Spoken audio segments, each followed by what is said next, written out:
Hello everyone, I know you are watching this video to accompany your sleep, so if you like this video don't forget to like, comment and subscribe. Also don't forget to tell me where you are from and what time you watched this video. And let's begin.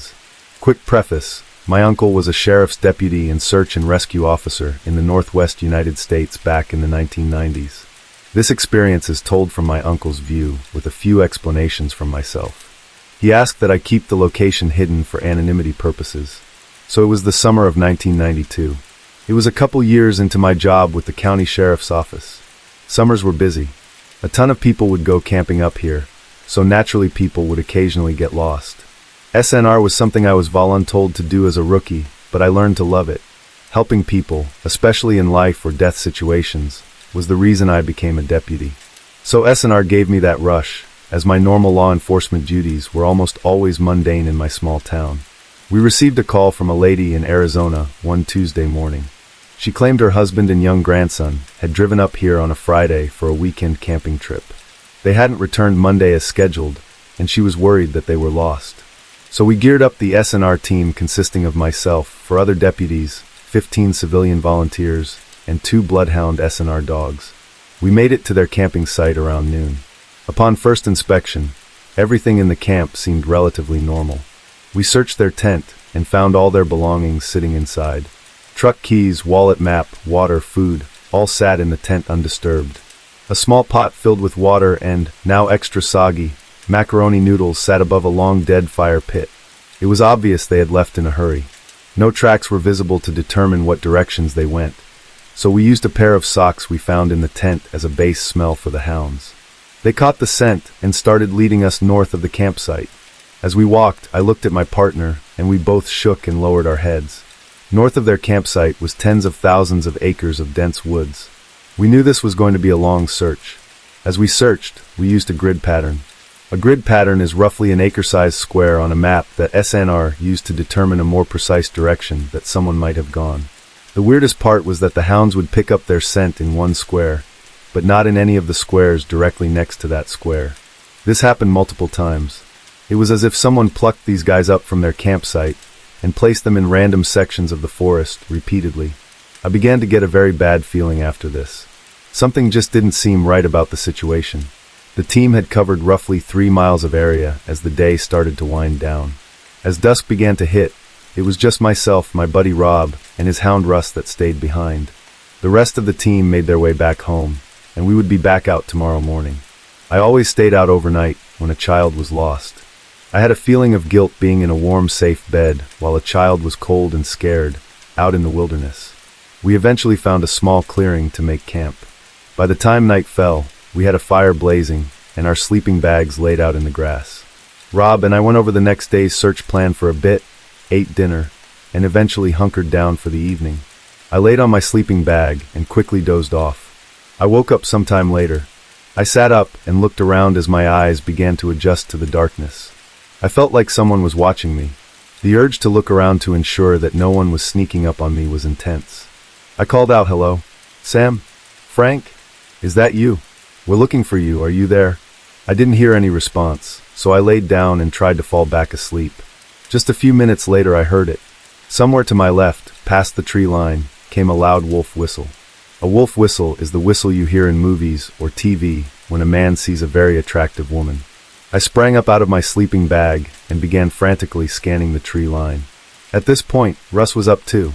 His ears were peaked, and he was whining in the direction of the whistle. I called out again. "Hello, I am a deputy with the sheriff's office. Do you need help? Sam? Frank?" I received no response.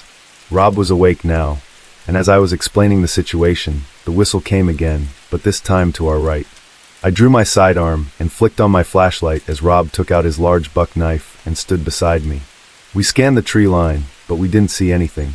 We continued scanning the tree line and calling out for another 10 minutes before we decided to get the fire going again and wait until dawn to search the area. We didn't hear another whistle for the remainder of the early morning. As dawn broke, Rob and I searched the area. We found 2 pairs of boot prints in the fresh mud. We decided to head back home, get some rest, and return later in the day to continue searching. We were only about 200 feet from the clearing when 2 simultaneous wolf whistles came from behind us. As I turned, I scanned the trees. I didn't see anything at first, but as I looked farther back towards the entrance to the clearing, I saw two silhouettes standing out in the open. We couldn't see any features or clothing, as the morning sun was blinding us. I called out and started making my way towards them when they took off running. I was going to chase them when Rob stopped me. I was puzzled. I said, "Rob, what?" "We are looking for two people, and there they are. Stop wasting time." He replied with, "Stop and think for a second. We are looking for one male adult and one male child. Unless this kid is the next Randy Brewer, there is no way that he is that tall at age 11. That's when the realization hit me. He was right. Those two silhouettes, obviously, were not the two people that we were searching for. If I was alone or with another deputy, I would have chased them, but I wasn't willing to put a civilian volunteer in danger. We decided to just continue our way back to the trailhead and debrief the team and sheriff on the events that had transpired. The rest of the hike back to the trailhead was uneventful. We met up with the search team and the sheriff when we arrived as they were getting geared up to head back out. We received a few scoffs and eye rolls when retelling the events that occurred, but the sheriff, surprisingly, believed our claims. He even had one of the deputies carry an M16 for the remainder of the search. We continued our search for 13 days, never finding the two missing individuals. A few people claimed they heard wolf whistles while out searching, but I never did again. This mission still haunts me. I have wondered all these years what happened to those two, and if the two silhouettes that I saw had something to do with their disappearance. I was probably about 17 or 18 when this happened, and my sister was 20 or 21. I live in a little valley which is not particularly known for being overly dangerous or scary, though there have been some occasional serious criminal activity. But I had been walking around in the day and at night for years, and had never encountered anything that seemed life-threatening. Here is a quick description of my surroundings during the incident. The school grounds we were on had one big building, two playgrounds, and two big fields. All of this was enclosed by a little fence which ran around the whole premises, and outside of the fence was a little side street which led onto the main road. The structure we were sitting on was located across from the main building and on the edge of the gravel field, and the surface below us was made of those little playground wood chips they lay under swings and slides, and stuff like that. Now that that's clear, let's begin. My older sister and I are extremely close, and we have always loved spending time together. We would regularly go out on late-night walks around where we lived, especially in the summer, and would often end up at the local elementary school's playground, because it had swings and structures that we could sit on. One night, during the summer, as usual, we went to Save on Foods, one of our local grocery stores, for some snacks and drinks, then walked up to the park to sit on our favorite swing set. My sister and I had been chilling there for a while, talking and laughing about the normal BS, when I heard what sounded like something hard dropping from the sky onto the gravel a little ways in front of us. I don't remember exactly what I thought of it at first, but I knew that it wasn't rain, hail, or any sort of natural substance you would expect to fall from the sky. After a short while, it happened again, this time a little closer than before. That's when I said, "Did you hear that?" to my sister, who hadn't heard the first sound and was still in the middle of talking. We both sat and listened in silence for a bit. Then we heard it again, even closer. This is when I started to get a bit scared. Since it was dark, and it sounded like whatever was falling was obviously getting closer, my childlike mind started imagining all kinds of scary things that it could have been. Since none of my thoughts were necessarily realistic, it helped keep me slightly calm, being able to reassure myself that we were fine and safe. Then something hit the gravel again, very close to us this time. They were rocks. What the heck? I thought. Rocks? It's rocks! I screamed, yet somehow still keeping my voice at a whisper. I scrambled out of my swing to step back a little in fear that the next one might actually hit one of us. Since it was so dark, I had no way of knowing if it was heading for the ground or my face. My sister was nervous too, but still kept a slight attitude of, "Nah, it can't be that." But then, another one came down and actually touched the wood chips this time, causing my sister to also scramble out of her swing to step back with me. Both of us were now blindly attempting to shield ourselves with the thin metal poles of the structure we were just on. We both had realized now that the rocks were being thrown, and they had to be thrown by someone.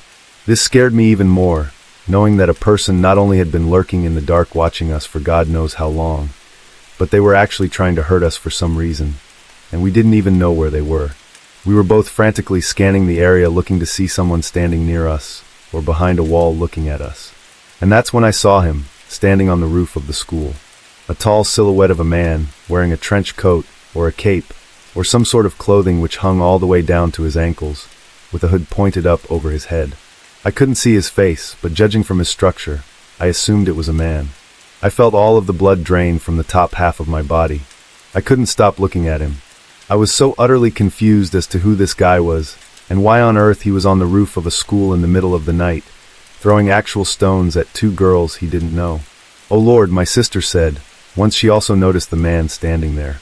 She let out a nervous giggle, and so did I, but I think we both knew how scary the situation was, and how scared we both were at this point. The man just kept still. I felt kind of stupid for feeling as scared as I was, because it was probably just a stupid, bored teenager who got a kick out of scaring the crap out of random people. But once the next rock hit the pole right in front of us, making a perfect ping noise, I didn't really care if it was just a dumb teen. I wanted to get out of there. I timidly ducked out of the cover of our makeshift shield, and began to quickly gather my things, holding one hand in front of my face, attempting to protect myself from any other rocks that were possibly heading for my head this time. My sister was doing the same. That is when we heard it. Probably one of the creepiest sounds I have ever heard someone make in real life. Like something out of a horror movie. The man let out the most bone-chilling, screechy, yet bellowy scream. It sounded like it would have been in the movie World War Z. Almost like he was making the sound by breathing in super aggressively. But somehow it was still so loud. We both gasped, and my gaze shot up to him so quickly that it hurt the back of my neck. As if the sound had found its way into my body to rattle my organs, my stomach dropped to the floor, and I could feel my heartbeat in my throat. I guess this is when my fight or flight really kicked in, because I remember my whole body suddenly feeling cold and super shaky, like it was hard to keep my jaw from shivering. Both my sister and I hardly waited a second. We booked it out of there as fast as we possibly could, bolting out of the gap in the fence onto the little side street. We kept running up the street, now with our heads facing backwards, both of us expecting to see the man come sprinting out of where we had just exited, coming to hurt us, kidnap us, or worse. We eventually started to slow down, still keeping our eyes on the fence. My sister, trying to break the tension with some laughs, jokingly, broken up by heavy breathing, started to say, "Imagine, he just comes running out there after us making that noise." I quickly interrupted her, now crying, with some abrupt and inaudible babbles trying to tell her to please stop describing such a horrifying scenario, because to me, that joke could easily have come true in that moment. This story, fortunately for us, does not have a bad ending. The man never emerged, never came after us, never followed us, and we never had an encounter like it again in the future. My sister and I are now 20 and 23 years old. Although the scary thing was that when we eventually made it around the two fields that sat across from the school building that the man was standing on, he was nowhere to be seen. We couldn't see him on the roof, walking around the school, and we didn't see him on the street when we eventually started our abrupt return journey home. He was just gone. Though my sister and I both made it out of there totally unharmed, with merely a spooky story to share. And it probably was simply a bored person who thought it would be funny and harmless to pull a prank on a couple of girls. It still scared the life out of both of us. Remember that, even though in the moment you might think that your pranks and jokes are totally harmless, you never know how they might affect someone, when that someone feels that they are genuinely in serious danger. Just to give you a bit of background, I live in a country that is classed as post-Soviet, as we used to be part of a Soviet Union until it collapsed. Anyway, the story is not about that. Currently, I am in my final year of police training, me specifically training to become a detective and murder organized crime cases. Throughout my training, I have seen a lot of gruesome things and cases, read a lot of past cases that are now solved, so to say that I am not breaking any law by talking about it. Back in the 1990s, right after the Soviet Union had collapsed, small countries that were now independent were trying to set up their governments and law enforcement systems. People were mostly poor, and organized crime started to arise. And by that, I mean a lot of mafia groups were forming in various bigger cities, as there was no effective law enforcement to stop them from doing crimes, and the units that were formed were mostly corrupted and afraid of the mafia. Lucky me, I was born in one of these cities that had one of the strongest and influential mafia gang in the whole country. The time from 1990s until the early 2000s was like one big crime scene in whole of the country. Daily shootings, corpses in rivers, robberies, carjackings, you name it, it was there. During my early training years in 2018, As part of my studies, I went to police archive and came across a few cases from the past that will stay in my mind for some time. I will tell about one of them in my story. So the case story goes like this. In 1992, early autumn when it was still warm, a young man went suddenly missing. Police knew that he had some ties with the local mob, but for a week they weren't able to find him or his body. Right then, when the search was going on, 3 teenage boys, aged 12 through 14, went fishing to a local river. To give you a better idea of the location, there was a main road, and by that main road there was a school, and there was a trail leading through the school's playground, right to the riverbank. It was a 3-minute walk from the playground to the riverbank. So the boys took their fishing gear, and as they were walking through the playground, they saw and waved hello to the school's principal, as he was outside talking to a groundskeeper. Boys being known for their mischievous behavior in school, and just wanted to taunt the principal by waving at him. He ignored them, and the boys went to the river. It was a warm evening. The sun was still up. It was around 5 p.m. The boys got ready to fish and cast their rods. 10 minutes passed. Nothing. 15 minutes passed. Nothing. One of the boys got impatient and decided to recast his rod. Just as he started to reel back, something heavy was on the line. He got excited and started to shout, "I got something. I got one. I got a bite." The other boys ran to him and excitedly waited for the huge fish to finally show. But instead, as he was reeling, their faces went pale. There was no fish on the line. Instead, the fishing hook got stuck in flesh. Human flesh. The boy who was holding the fishing rod threw up when he saw that he had caught a human head. Yes, a rotting human head. The boys panicked. They didn't know what to do as there were no cell phones, and the closest building with an adult was the school. The boys dropped their fishing gear and ran back to the school, hoping to find the principal who they saw earlier. He was nowhere to be seen outside, so the boys ran into the school, straight into his office. They were panicking and screaming for the principal to come, because there was something horrible by the river. The principal looked at them confused, and refused to come as he thought this was one of their pranks. But when he noticed how greenish pale and panicked they were, he said in a serious voice, "This better not be one of your silly pranks. Now come on, show me what's going on." They took him right where they dropped their fishing gear and showed him the head, which still had the fish hook in it. The principal stood in silence, but there was pure terror on his face. Quickly, he took the boys back to his office and rang the police. The police came, and of course the forensic team was called. Statements were taken from the boys and the principal. It was the missing man's head. The 22-year-old man was killed by the mob because he owed them money, then cut into several pieces and thrown into the river. Only his head and torso were recovered. His family was gutted. They couldn't even bury his body properly. Me, now reading their statements after more than 20 years, got me to tears. How terrible it must have been for the boys to discover the head, and for the man's family to hear that their son had been discovered in pieces. I am not a faint-hearted person or anything like that, as I chose my career to be a murder detective. But some cases and witness statements who are crying their souls out, asking to find the people who did that to their loved ones, sometimes gets me crying also. That just gives me the motivation and strength to find and fight these horrible people. Stay safe, everyone. Years ago now, back when I was about 8 or 9, my folks and I lived in this huge, weird, old house that was like right on the edge of this small town in rural Pennsylvania. The local school districts also happened to be in the middle of this big restructuring. So even though me and my little brother were only a couple of grades apart, we went to different schools and took different buses. This meant I was the last person to leave the house every morning, but also the first person to get home every afternoon, since my school was much closer than his. But this also meant that it was also my job to make sure all the lights were off and all the doors were locked when I left every morning to head off to school. So this one morning, I became aware of the fact that the light was on in the basement and that the door was open. So before I left, I saw to it that the light was off and the door was locked.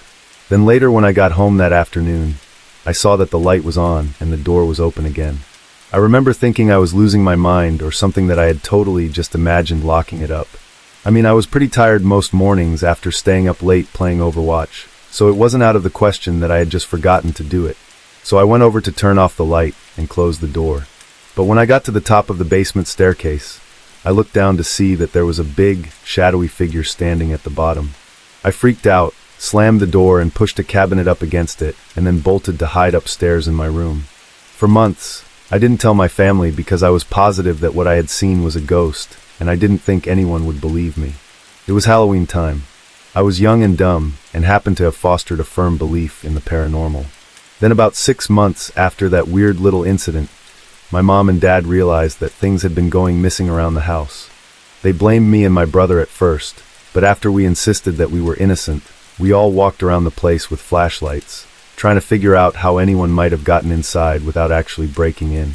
It turns out the thing I had seen in the basement was an actual man, and he had been climbing in through a small hole on the outside of the house, worming his way through a crawl space, then coming up into the house through the basement. Recognizing I had been alone in that house with him on at least one occasion was one of the worst, most terrifying realizations I have ever had in my life. Needless to say, I don't believe in ghosts anymore. With a year that started with my mom passing away and the whole world shutting down, what was to follow would make up for it in more ways than one. When my mother died, I felt like everything around me was falling apart. All my friendships were fading, and I had to mourn alone during the lockdown. That was until my neighbor Ryan reintroduced himself to me. At the time of this story, I was 18 and he was 22, which is why we didn't become best friends right away. Long story short, he invited me over to one of his bonfires to have drinks with his friends who were all around the same age as Ryan. Besides Ryan, 2 of them I became closest with were Colin and Aiden. Those 2 were a sight to behold. I have never seen 2 people who weren't married talk to each other as much as them, and no one complained about it as much as their girlfriends. We all became close pretty fast. They all came to my mom's funeral despite not knowing her, whereas childhood friends were nowhere to be found. Unfortunately, this story doesn't end nearly as good as it starts. The last Saturday before my freshman semester was coming around, and we all got together, despite an unexpected rainstorm hitting us that day. We were all having a few, and wanted to end the summer with a blast. Colin pitched us an idea. Colin owned a beat-up old Jeep outside his house, and by owned, I mean his grandfather gave it to him. He was planning on selling it that next day, and was quietly trying to get me, Ryan, and Aiden to take it out for one last joyride with him. Red flags popped up when I got the hint that he didn't want him and Aiden's girlfriends to know. Knowing that we had been drinking for a little over an hour, and that the roads were really wet, and his Jeep had no doors or top, I was initially worried about the idea and how confident he was with it. I knew it was a bad idea, but I didn't want to kill the vibe of the party. I didn't want to be the youngest guy in the room telling everyone else to be careful. This was when I made the worst decision of my life. Not only did I begrudgingly decide to keep my mouth shut, but I also tagged along. I was trying to act cool, but it was becoming clearer and clearer to me that my much drunker friends were a bit too far gone. Me and Aiden got in the back, Ryan sitting in shotgun, and Colin sitting in the driver's seat. As the ride went on, and music continued to blare, my stresses began to get relieved. My worries began to fade as I started to think. I started to finally have a good time again.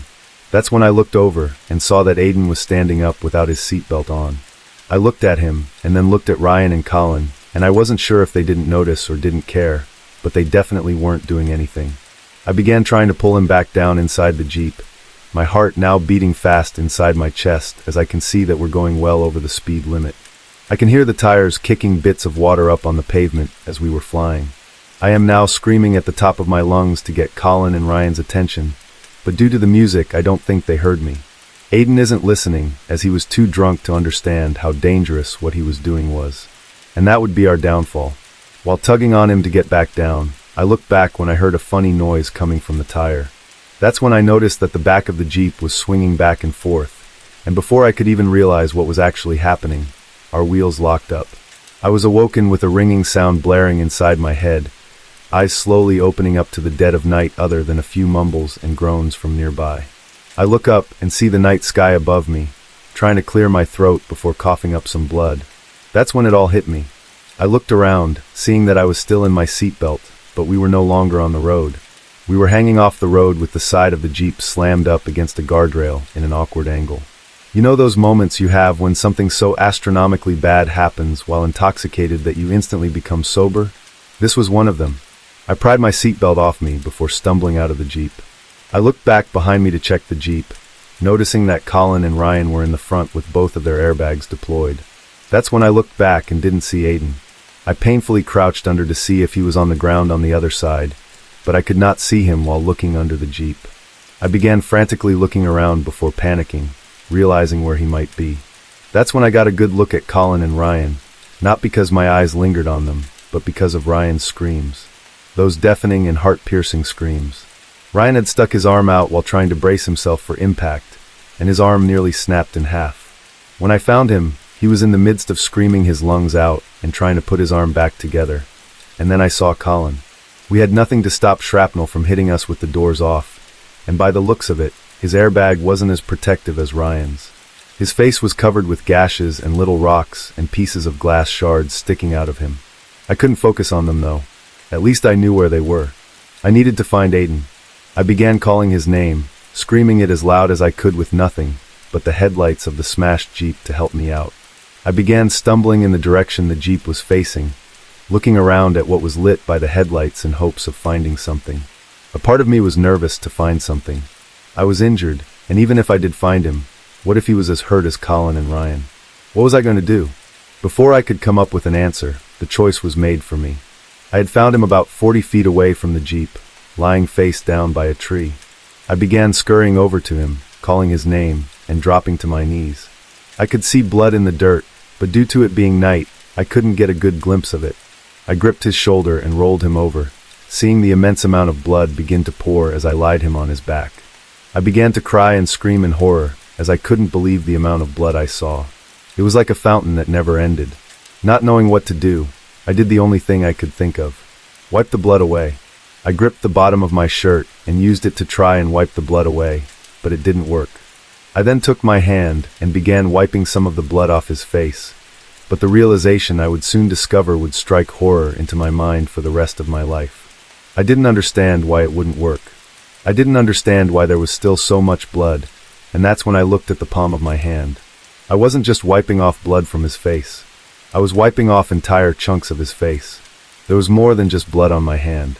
There were pieces of tissue, flesh, his face resting in my hand.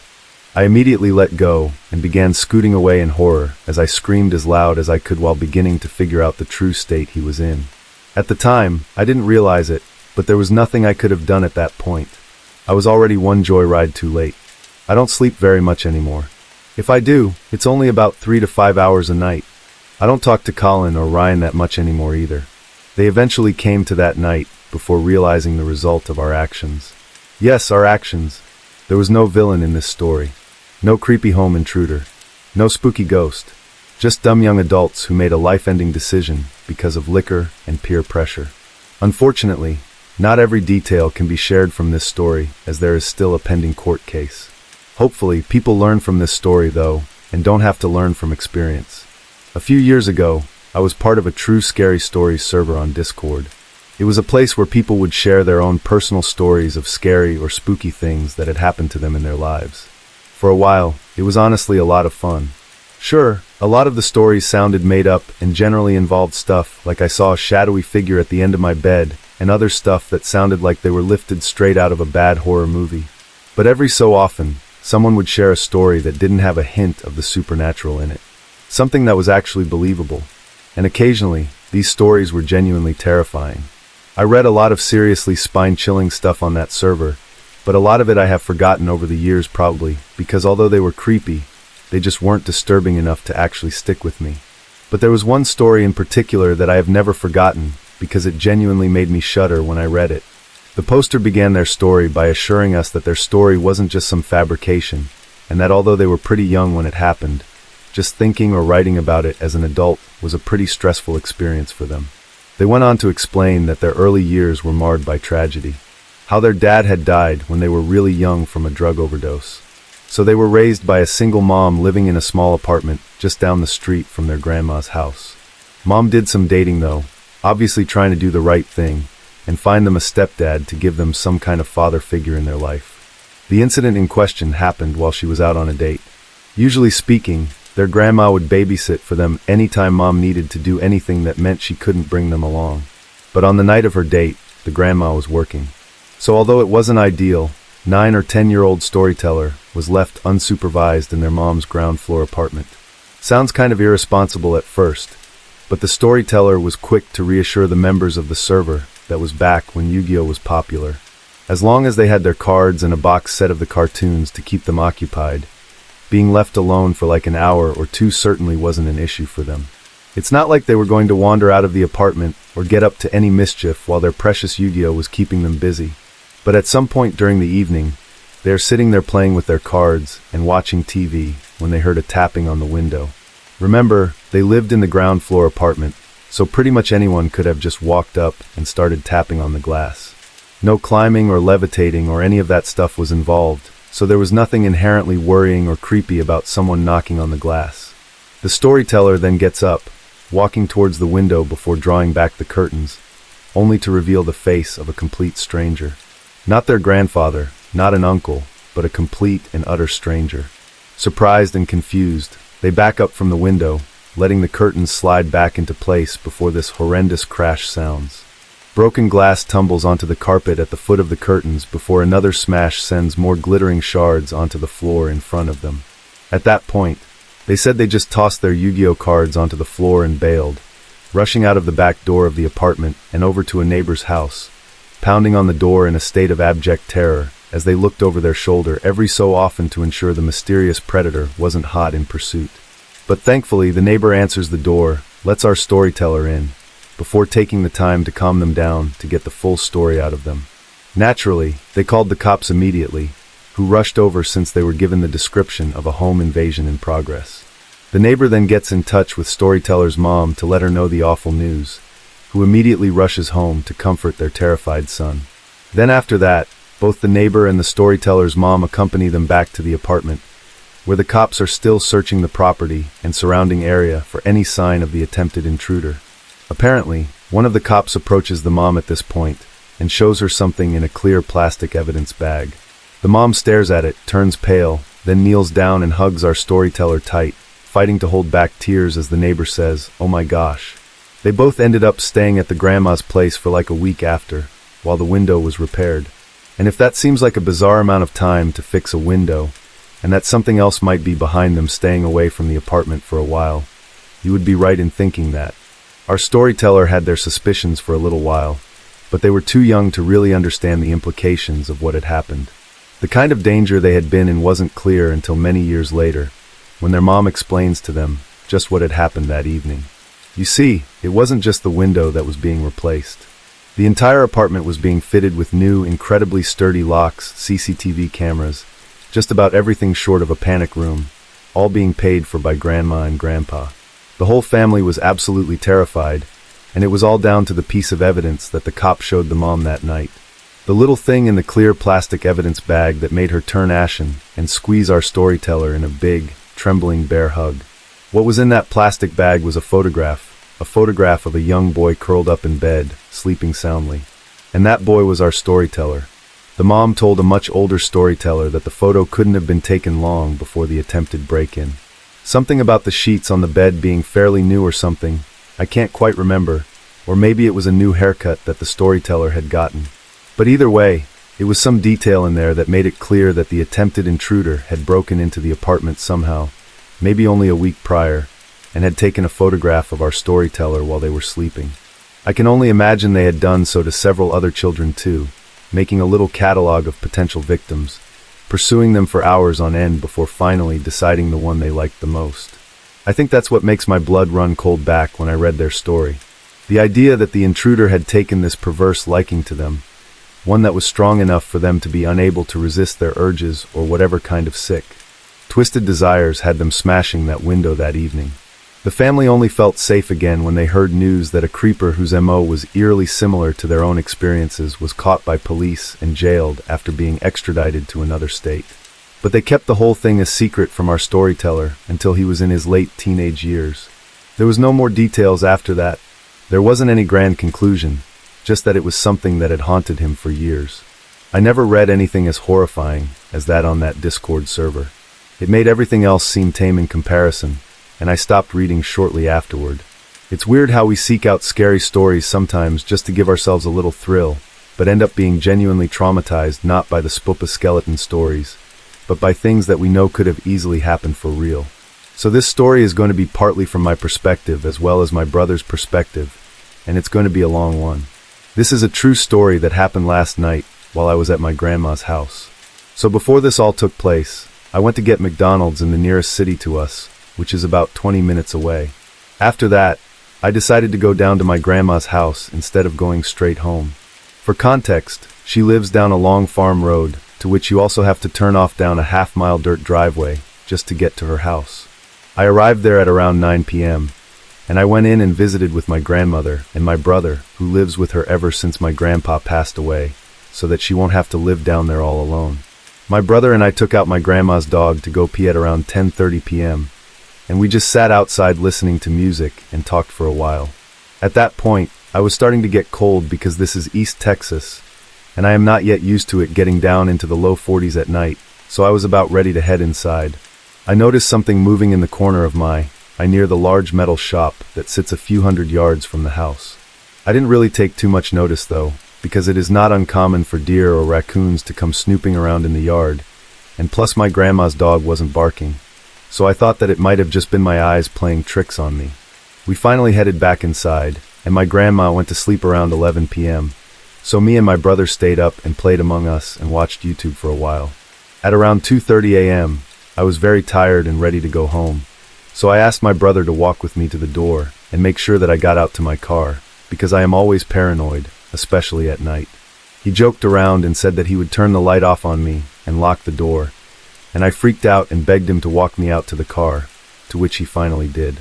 I got in my car and immediately locked the doors, and I saw the porch lights turn off as I was driving off back down the dirt road. I got home within 10 minutes and fixed myself some ice cream before I sat down and enjoyed some creepy horror stories on YouTube. Another 15 or so minutes passed, and I got a FaceTime call from my brother, to which I picked up almost immediately. I could tell that he was freaked out about something, but he wasn't saying anything right away, so I asked him what was wrong. The following is my best attempt to paraphrase what my brother told me. He said that after I left, he went back outside to listen to some music and sit on the porch.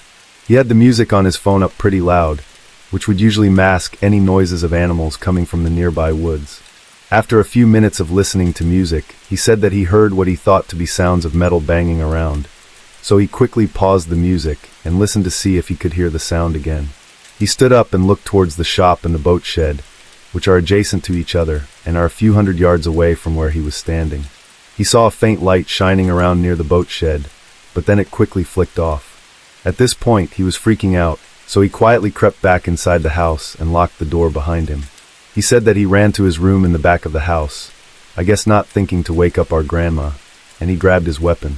He quickly ran back outside and saw the glow of the flashlight move around, and then quickly shut off as soon as he noticed it. He walked out to the edge of the concrete carport and stared out towards the boat shed with his weapon down at his side. The only thing illuminating the boat shed was the faint light coming from the house. He said that he tried to muster up the most intimidating voice he could manage and said, to which there was no immediate reply except for a slight bumping sound, which solidified the fact that someone was indeed there. Now keep in mind, this is out in the middle of the country in a town with a population of just over 1,000 people, and the nearest house is across the lake or miles down the farm road. So no well-meaning person would just happen to stumble across my grandma's house this late at night. Also, my grandma has had problems with people snooping around the property in the past, so this is not something any of us take lightly. And for the life of me, I can't tell you why my brother didn't just call the police. But you also have to remember, there is only a few cops in the entire town, and it is 3 a.m., and so it would take at least 30 minutes for the cops to even show up. So my brother again called for the person to show themselves and repeated his question and asked the person to identify themselves. He said that he practically crapped his pants as a tall, lanky figure slowly emerged from the boat shed with a flashlight in hand. Although my brother couldn't see any distinct features about the person, he could definitely tell that it was an older man and that it was no one that we knew. It was especially not anyone that should be in our boat shed at 3 a.m. At this point, he raised the weapon up to point at the man and again shouted, "Who are you?" The man was still silent and began slowly walking towards him. My brother took a step forward and gave one last verbal warning to the man and said, "I swear I'll use this. Now who are you and why are you here?" The man quickly raised his hands up and said, "Whoa, whoa, whoa, calm down, man," in a taunting voice as he continued walking towards my brother. My brother fired a single shot just above the man's head, to which he finally took that as his cue that my brother meant business. The man hurriedly took off on foot back down the driveway, and my brother screamed, "Don't come back." My brother then quickly ran inside to wake up my grandma, who had somehow slept through the entire commotion.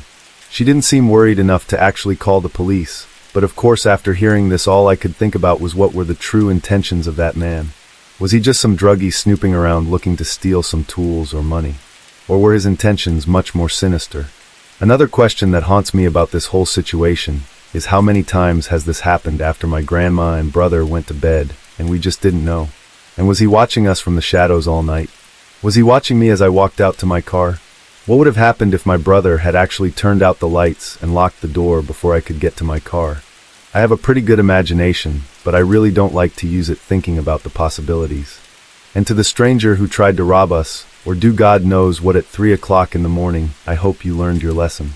This happened to me when I was 11, and I was staying at a friend's house who I will call Kit. Kit was one of those cool kids in school who was always up to trouble. Looking back, I don't understand how I managed to remain friends with him for so long, as I was anything but cool and never did anything he did. One night I was staying over at his place on a Friday after school, and we started playing touch football in the backyard, one-on-one. After playing for about 20 minutes, he asked if I had heard of a game called Mop, which I had not. He explained to me that the way the game works is you hide by the road, and when someone walks or drives past you shout the word mop hoping to get some kind of reaction. I suppose the game can be known by any other name, but in my case he called it Mop. I agreed, so we went down to his front yard and looked up and down the road to see if anyone was heading our way. I should note that Kit's house isn't actually on a main road, so the only reason you would drive down on the left is if you were going to a house further down, and there were only a few houses on this street past Kit's house, so I wasn't expecting many people to pass by.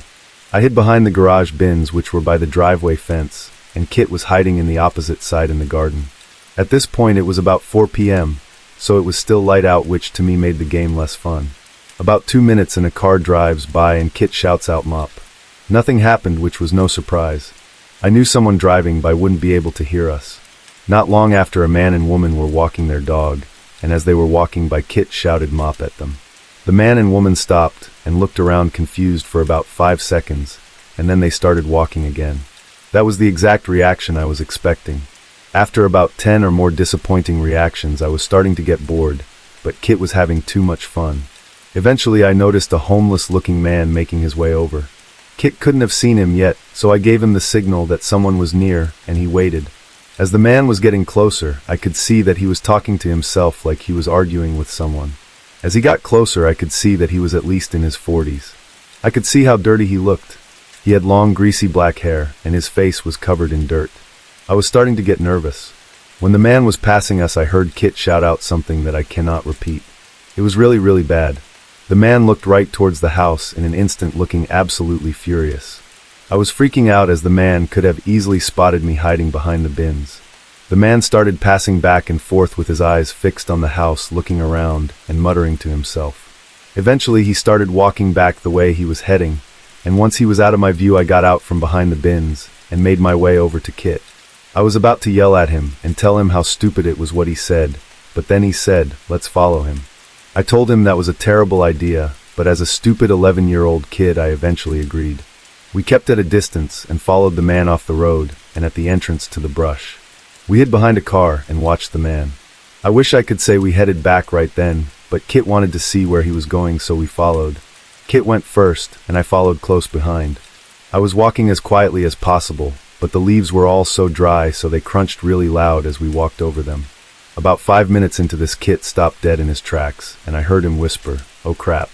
I walked up next to him, and just ahead behind some rocks there was the man crouching down looking right at us. I didn't have time to react, as the man stood up and started sprinting towards us. Kit and I turned and ran screaming. I could sense that the man was closing in on us, and I feared that any second he would grab me, and that would be the end. Lucky for us, we heard the man trip and fall. I remember just feeling the air move under the man's body, just inches behind me. I was easily in arm's reach. Hearing the man fall, I slowed down and looked back and saw him lying flat on his stomach, and he let out an angry growl. I turned and continued running. I couldn't see Kit at this point, but I could hear the crunching of the leaves and branches, so I knew he was still close. Eventually I got out of the brush and started running on the road back to the house. When I got there, Kit was already there out of breath and sweating. I started to cry due to the realization that we could have both just been seriously injured. I never spoke of this story to anyone, and I don't think Kit has either. I haven't been to Kit's house since. My deepest apologies to that man whom my friend and I mistreated. It was a very stupid thing to do, and I have always felt bad about it. But I would say he got his revenge simply because of how scared we were. Before you hear this story, I just want to say that it does not have a particularly satisfying climax or ending. It defies all logic and sense, and will probably leave you feeling quite bewildered as it did to me while it was occurring. Having said that, it's still the creepiest series of events that has ever happened to me. When I was a young teenager, my friend Nathan and I would often take my family's large sea kayak across the nearby river to a small creek that was around half a kilometer away and shot off adjacent to an abandoned golf course. This creek was very slow-moving compared to the large Hawkesbury River, and as a result of this, a lot of garbage and debris would collect at the mouth of the creek before slowly being distributed throughout its length. Nathan and I spent a lot of time at this creek. We even built a small jetty to tie the kayak to using long sticks and baling twine from the hay bales that we used to feed the horses back at home. We used this jetty to moor the kayak while we navigated the mess of prickly pear cacti that guarded the borders of the golf course. The golf course itself was incredibly eerie. No animals, birds, or even insects could be heard or seen on it. Every noise you made was echoed back at you from a nearby sandstone cliff face. The closest thing we saw to an animal was the skeleton of a kangaroo, which we found around the second time we went there. It was strange as we had only been to this spot around a week or so prior, and there was no corpse at that time. Yet there it was in the middle of the clearing, a full kangaroo skeleton, sun-bleached and scattered about. We picked up some of the bones and admired them closely, remarking on what part of the skeleton we thought each bone was before tossing them aside. I took the skull back with me in the kayak and placed it on the bookshelf in my room when I got home that afternoon. I often took things back from outings. Nathan never did, but he was always on the lookout for things for me to collect. The next time we went out to that creek, we decided to try our luck at exploring the waterway as far down as we could. We armed ourselves with machetes and a small hatchet that we used when we built the jetty and set off. The journey was made extremely difficult by vines that spanned the creek from bank to bank, sunken logs, and dense river weed that made paddling nearly impossible. The water was full of garbage, 2 broken tubes, life jackets, boat propellers, you name it, it had made its way here. As we made it through to the relatively rubbish-free area that had dark, ominous-looking water, I looked down briefly and saw what I thought was a doll's head just below the surface of the water. I stopped paddling to crane my neck to see it more clearly. It was definitely a doll's head around a foot below the surface, as if it was tethered there from the riverbed. It was looking up with a blank expression and light blue eyes. I instantly got a panicked feeling as I gazed at it. Before I could say anything, Nathan exclaimed, "Ah, cool," and plunged his hand into the water.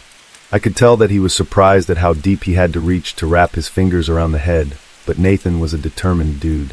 He lifted the head out of the water and looked at me, grinning, streams of water running from his closed fist as he held it out toward me triumphantly. I took it reluctantly from him. It was a small doll's head around 3 inches in diameter. The head was clearly sun-damaged, and as a result, it had lost a lot of the paint features. There were no discernible pupils on the eyes, just the blue-colored irises. This gave the thing a really disturbing look. I shook my head at Nathan and placed the head on the front of the kayak to look like the figurehead of an old wooden ship. Nathan laughed. "Let's call him Bob," he said while still grinning. I gave him a deadpan look, trying not to laugh. "You're so original." I scoffed at him before turning around to resume paddling. I stopped immediately when I saw Bob staring straight back at me. I had not placed him like that. I had placed him facing outward. I knew that I had because his face creeped me out and I did not want to look at it. Nathan was paddling while I had stopped, and so we were moving at a good pace. As I was at the front of the boat, I was meant to keep an eye out for obstacles and call out if I saw anything ahead. I was entirely focused on Bob, however, as we struck a submerged tree and came to an abrupt stop. Everything on the kayak jumped forward as a result of this. Nathan, me, our packed lunches and water bottles. Nothing too major happened. Everything on the kayak had jumped forward, that is, except for the doll's head. I had kept my eye on it the entire time, and it did not move even half an inch. It was like it was super glued to the boat. Nathan began teasing me about being blind, and I snapped at him to be quiet. He asked what was wrong, and I leaned to the right for him to see the head. I pointed and said it didn't move, dude, while half chuckling. Nathan moved forward to look at it closer. What do you mean? He asked slowly. I picked up my paddle and took a slow stroke backward in the water to lightly hit the tree again. Once again, everything on the kayak jumped forward slightly as we struck the tree except for Bob. He stayed perfectly still. Nathan laughed.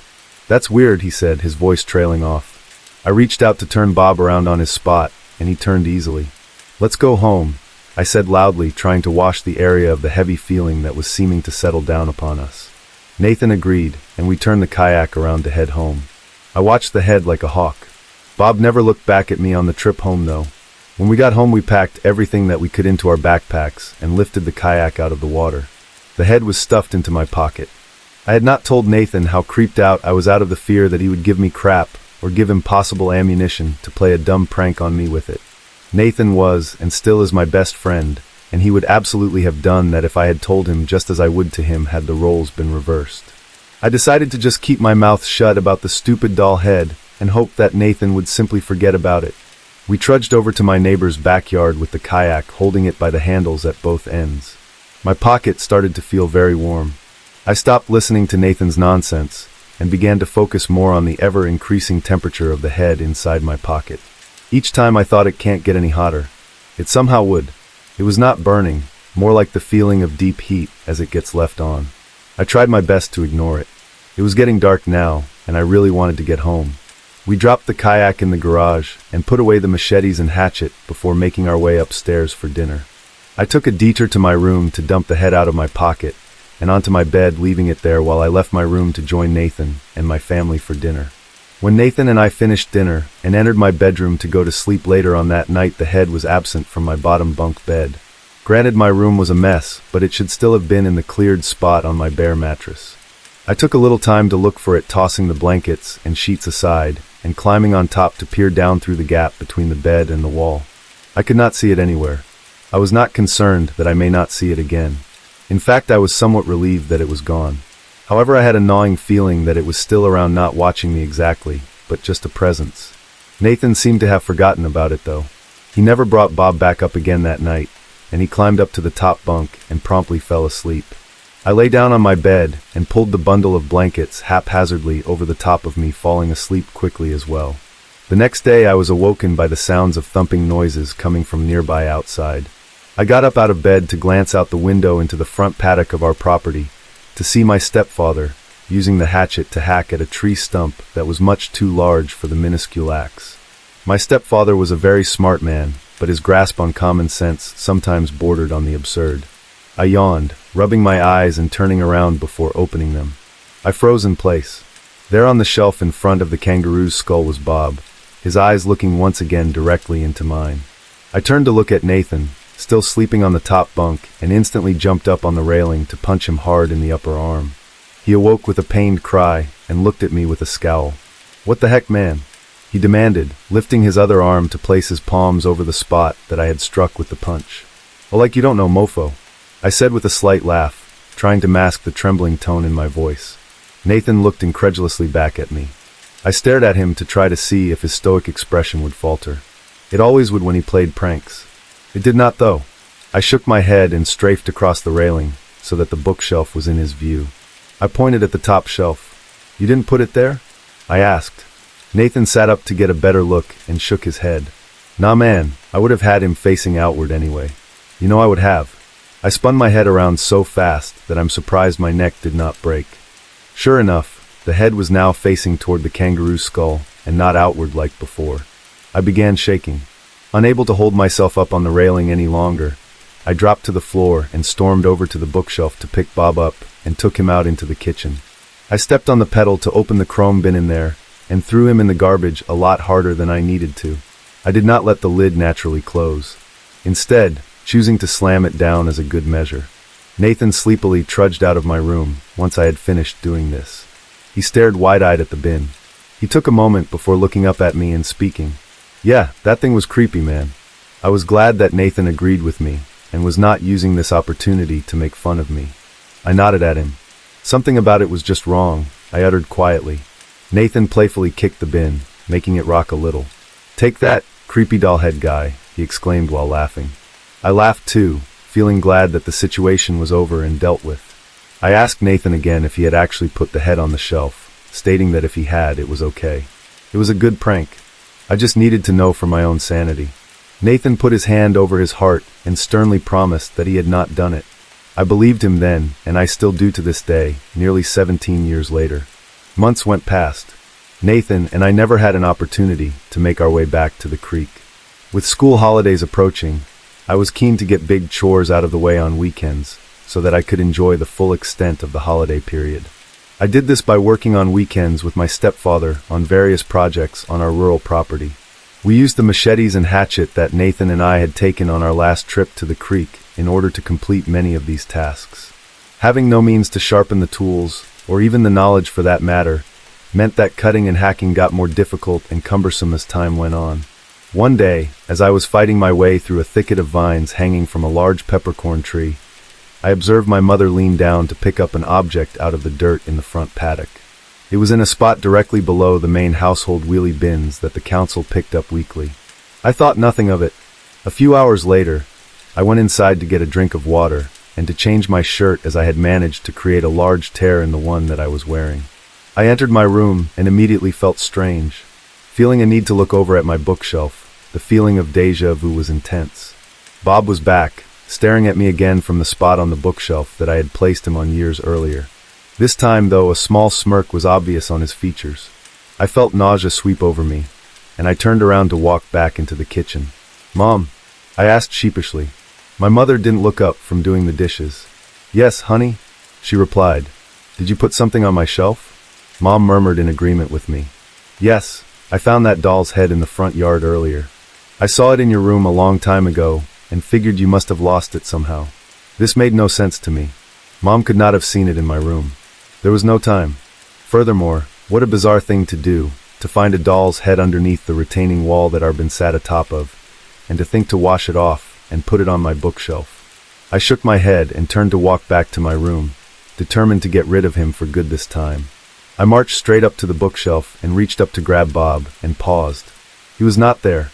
I let out an exasperated sigh and began to violently push things aside on my bookshelf, first on the top shelf, then the second shelf all the way down until starting to fling things around in my room.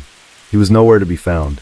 I stopped and placed my hands on either side of my face and took a minute to slow my breathing down. I walked briskly out of my room and grabbed the cordless phone off the wall. I called Nathan to tell him what had happened. After I finished rattling off a summary of what had happened, he was speechless about what I had told him. We both had no idea what to make of all this. My stepfather, growing impatient with how long I was taking to come back, had returned to the house also, and was standing over me with his hands on his hips, looking very annoyed. I told Nathan that I had to go, and hung up. My stepfather asked me where I had put the hatchet that I was using earlier. I looked confused. I had left it impaled into the impossibly large tree stump, as always. He had watched me do it. I told him as much, and he said that he could not find it.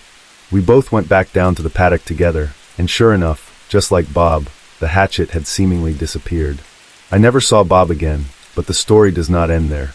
Years later, when Nathan and I were in our 20s, we decided to take the kayak and make our way back to the creek for old time's sake.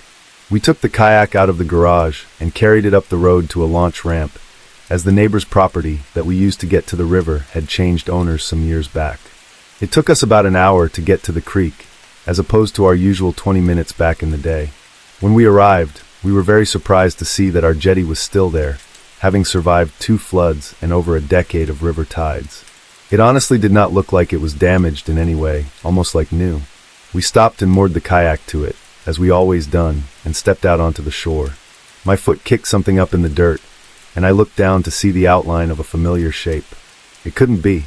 I knelt down and grasped at the handle of the object, pulling it out of the crumbling earth to reveal the hatchet that I had misplaced so many years ago, the casing bearing my stepfather's monogram embossed into the dark leather. I shook my head. This was impossible. This hatchet was the only one we had purchased, and it was one of a kind. Nathan and I were the only ones that visited this spot out of my family and anyone else that we knew. This made no sense whatsoever. Nathan looked at it quietly, along with me, a heavy feeling seeming to settle around us once again. We both turned to look at the wide berth of still water at the mouth of the creek. In the center, the bloated and rotting corpse of a cow floated innocuously, drifting lazily in a clockwise direction. A storm was setting in rapidly.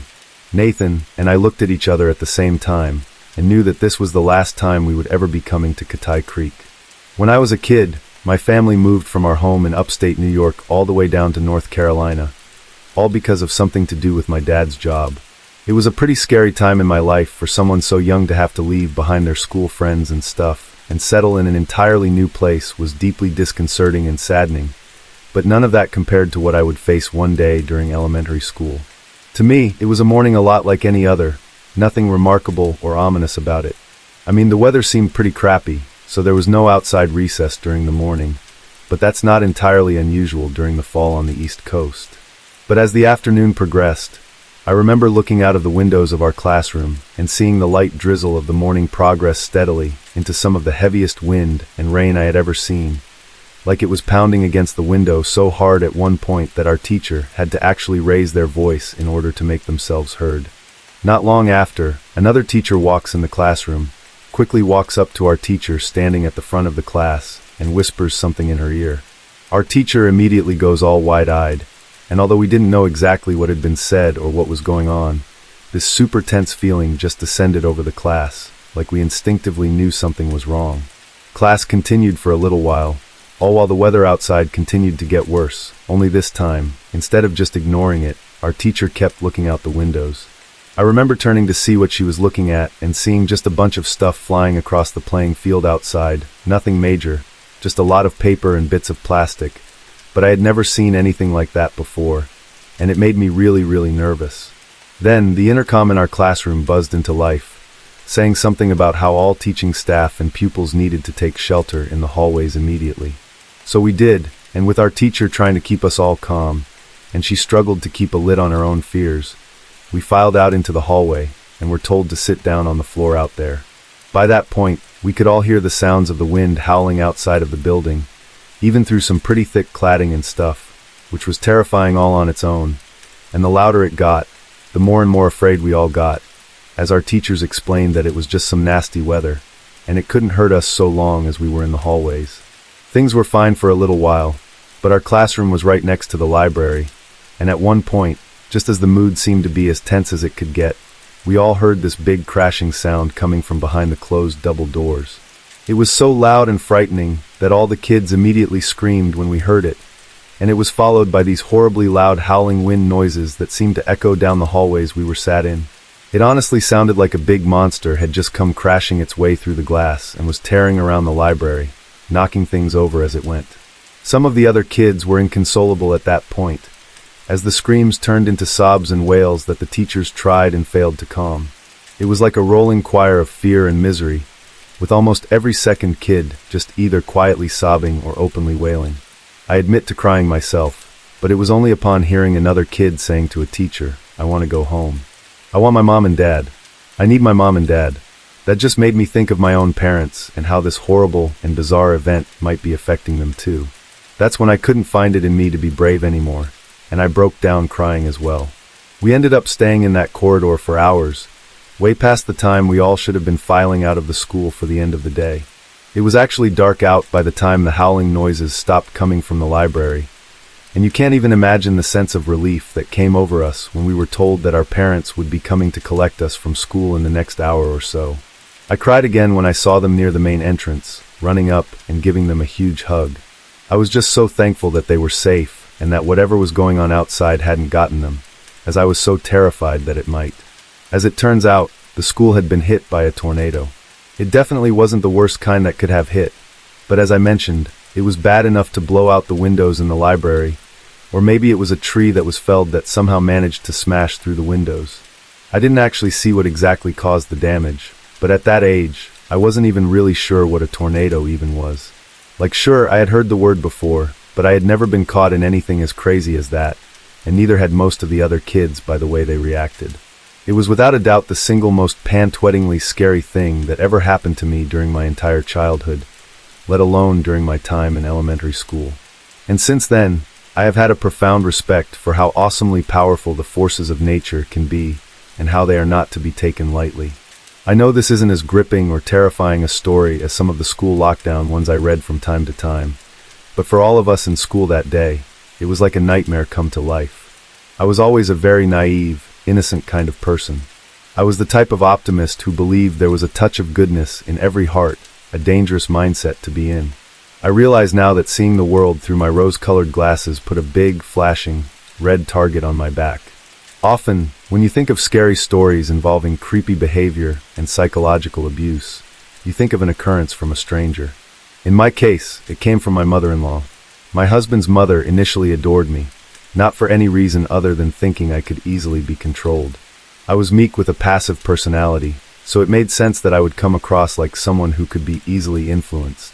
Looking back on it, I cringe at how creepy the situation really was. For the sake of this story, I'll call my mother-in-law by the name of Mrs. Psycho. At the beginning of my relationship with my husband, Mrs. Psycho and I were getting along great. Or so I thought. She would take me shopping, give compliments about my hair and girly stuff like that.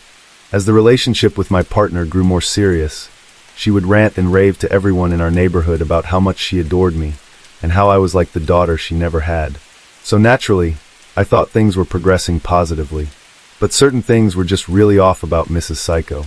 I noticed little tidbits of her behavior at parties and neighborhood social gatherings. She would sulk in a corner, and I would chalk it up to her being socially awkward or anxious. But looking back at it now, I noticed that she was always whimpering about something negative going on in her life. How she fell off her bike and hurt her elbow while riding through a construction zone. How one neighbor complained about her parking in front of his house. Losing her job because she couldn't get along with a co-worker. The list went on and on. In every story, she portrayed herself as the victim of some unusual circumstances. One huge red flag that my simple mind didn't understand at the time was the story she was always telling about her other son, my partner's brother. She'd say some really disturbing things about he had held her, my partner, and his dad hostage in their own home, and how he had physically punched their father in the face. The way she described the story made it sound like my partner's brother was a bully to the whole family. In all her wild stories and accusations about him, she always scolded her son in ways that I just can't imagine ever scolding my own child. What my husband and I didn't fully interpret at the time was the underlying problem, which wasn't necessarily his brother, but the woman who had been a driving force for the insanity behind the behavior. Psychological abuse can trigger emotional responses in very unpredictable and disturbing ways. Mrs. Psycho's behavior became evidently creepy after our engagement. She showed signs of unhealthy enmeshment. First, she was angry that we didn't tell her immediately when we had gotten engaged. Then, she was angry when we changed the wedding date without first asking for her permission. She expressed a desire for my future husband and I to live in the upstairs of her house and pay her rent. We told her that we can afford our own home and we want to start a family, so that wouldn't work out. The infuriation in her eyes was frightening. She would look normal one moment. Then, if you told her something she didn't want to hear, her eyes would turn black. The memory of her eyes still sends me with a frightening chill down my spine. From there, she became increasingly controlling. Mrs. Psycho and her husband, Mr. Psycho, would start showing up to our house every other day or so. I started counting how long they could go without having to see us, and that number came to 3 days. There was no privacy, and I felt that I had to close the curtains over our windows every night. I locked the bedroom door a few times before bed, just to be on the safe side. Despite our relationship being pleasant in the beginning, I noticed that I was now feeling like I was treading on eggshells around Mrs. Psycho, or rather landmines. I realized I couldn't talk to her like I used to be able to when me and her son were just dating. I remembered when we would be able to have nice, in-depth conversations, and I had allowed myself to be vulnerable with her. I confided in her about how I had a lot of social anxiety, and that her son came into my life during a time that I was suffering from crippling depression. I talked about how he had brought a ray of sunshine into my life, thinking that speaking kindly about her son would please her, but she just had this unfeeling, glazed look across her face. Hoping to mend my relationship with her, I decided to help her out one day with organizing her antiques. She had this hobby of going to auctions and buying and selling knickknacks, buttons, and stuff like that. She would get very proud of her collections of things that I sort of thought were junk. But to be polite, I told her I saw beauty in these things, hoping to get back on her good side. There were some creepy dolls in the mix, including this horrifying-looking vampire doll with piercing red eyes.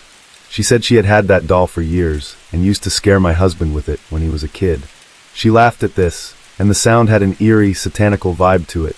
As if this wasn't enough to freak me out, She then told me this story about how a female coworker complained about her to the HR department at her company. Mrs. Psycho wrote a letter that was meant for the coworker's husband, telling him that she was cheating on him. To remain as anonymous as possible, she told me how she slipped on a pair of black gloves and drove the letter to a faraway location so that her address couldn't be traced. I remember feeling very uneasy about her story, wondering how she could get angry enough to drive hours away just to cause emotional harm to another human being. There came a point after hearing this story when I didn't want to be left alone with my partner's mom anymore. He tried to talk to his parents about how I was feeling like I was on eggshells around them, but they flipped the narrative to say that they were the ones feeling like they were on eggshells around me. During this time, I painstakingly realized that psychological torture exists in the form of extreme invalidation. Not having your feelings acknowledged can really drive a person crazy. It was then when I felt a little more clued into what may have happened to Mrs. Psycho's other son. I can't be sure because I never met the guy, but I think he was driven mad by his mother's severe emotional neglect. Now she was pulling the same tricks on me and my partner, gaslighting us into believing that we were just too sensitive.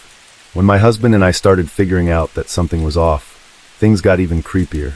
His parents started showing up to our house to corner us into submission. What I mean is, they would tell us stories to make them seem like victims, so that we would give in to demands of what they wanted at the time. If we denied their requests, they would use psychological manipulation by telling us that we were uncaring or ungrateful. One example of this manipulation was when I became pregnant. I explained that the smell of pizza made me extremely sick, but this was ignored when Mrs. Psycho insisted that we go to a pizza restaurant for her birthday. I was confused with why I felt like I couldn't say no. My husband was in the same predicament. Somehow, I think we sensed that something bad would happen to us if we declined.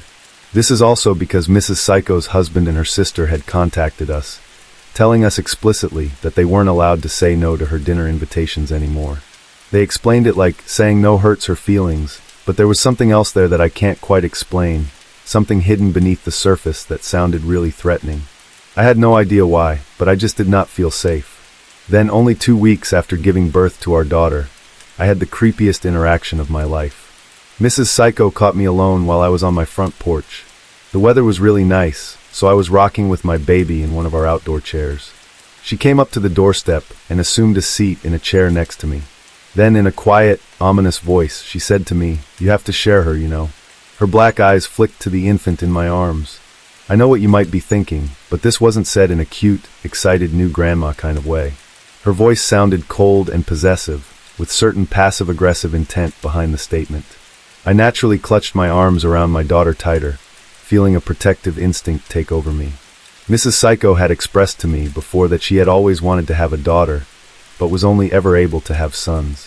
Maybe I was being influenced by the postpartum hormones, or just overall feeling paranoid, but a disturbing thought occurred to me that she might want to get rid of me somehow to have my daughter to herself. I later told my husband about the bizarre interaction with his mom, and how I couldn't keep up with the heavy psychological demands of his parents anymore. It was all taking a strange, emotional toll on me, as well as a strain on our marriage, and I still couldn't pinpoint exactly why. Nevertheless, they were causing us a lot of stress, which was impacted on me all the more while I was trying to adapt to my role as a new mother. I felt like I was going crazy. They even restricted me in bizarre ways, telling me that I was not allowed to refer to our daughter as my baby. The stress was enough to make me physically sick. At first, my husband hesitated when I told him about my concerns, stating the usual spiel that was natural for him to say, that they were his parents and he couldn't just drop contact with them. But something in his voice contained fear, and it wouldn't take long before he would realize how screwed up the situation actually was. The incident that drove him to the point of cutting off his parents happened when they cornered us in our living room, demanding that we watch their aggressive dog while they went on vacation for 5 days. My husband almost caved, but stayed firm when he told them, "No, we can't. We have a 2-month-old baby to look after." The murderous glare his mom then flashed at me was intense, and enough to make me crawl out of my skin. I thought for sure she was about to lunge at me and wring her icy cold hands around my neck, causing me death by strangulation. I was terrified. Mr. and Mrs. Psycho eventually left our house, but they were clearly angry that they weren't able to convince us to conform to their will. My husband and I had a dark, suspicious feeling that something bad was about to happen. First, we received lengthy emails from Mrs. Psycho, mostly insulting me.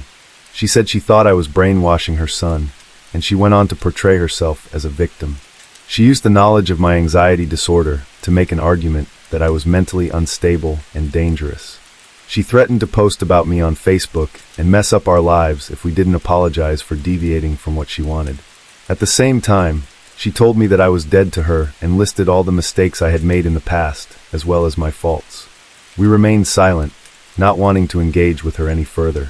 My husband and I were scared, spending most of our days cooped up in our bedroom, not knowing what to expect, but we stayed strong through the process of separating from the toxic relationship.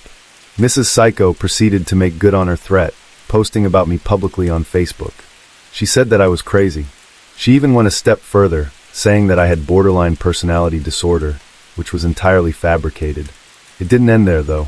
An active smear campaign against me ensued, as Mr. and Mrs. Psycho actually went door to door to everyone's house in the community, posing as good citizens to warn everyone about their extremely dangerous, manipulative, 5-foot-tall daughter-in-law. My neighbors didn't react the way that was expected, though. They were more wary of her than of me, instead of ruining my reputation, which was the desired effect. Most people in my neighborhood were majorly creeped out by Mrs. Psycho's efforts. They were equally creeped out by Mr. Psycho's willingness to go along with the whole thing.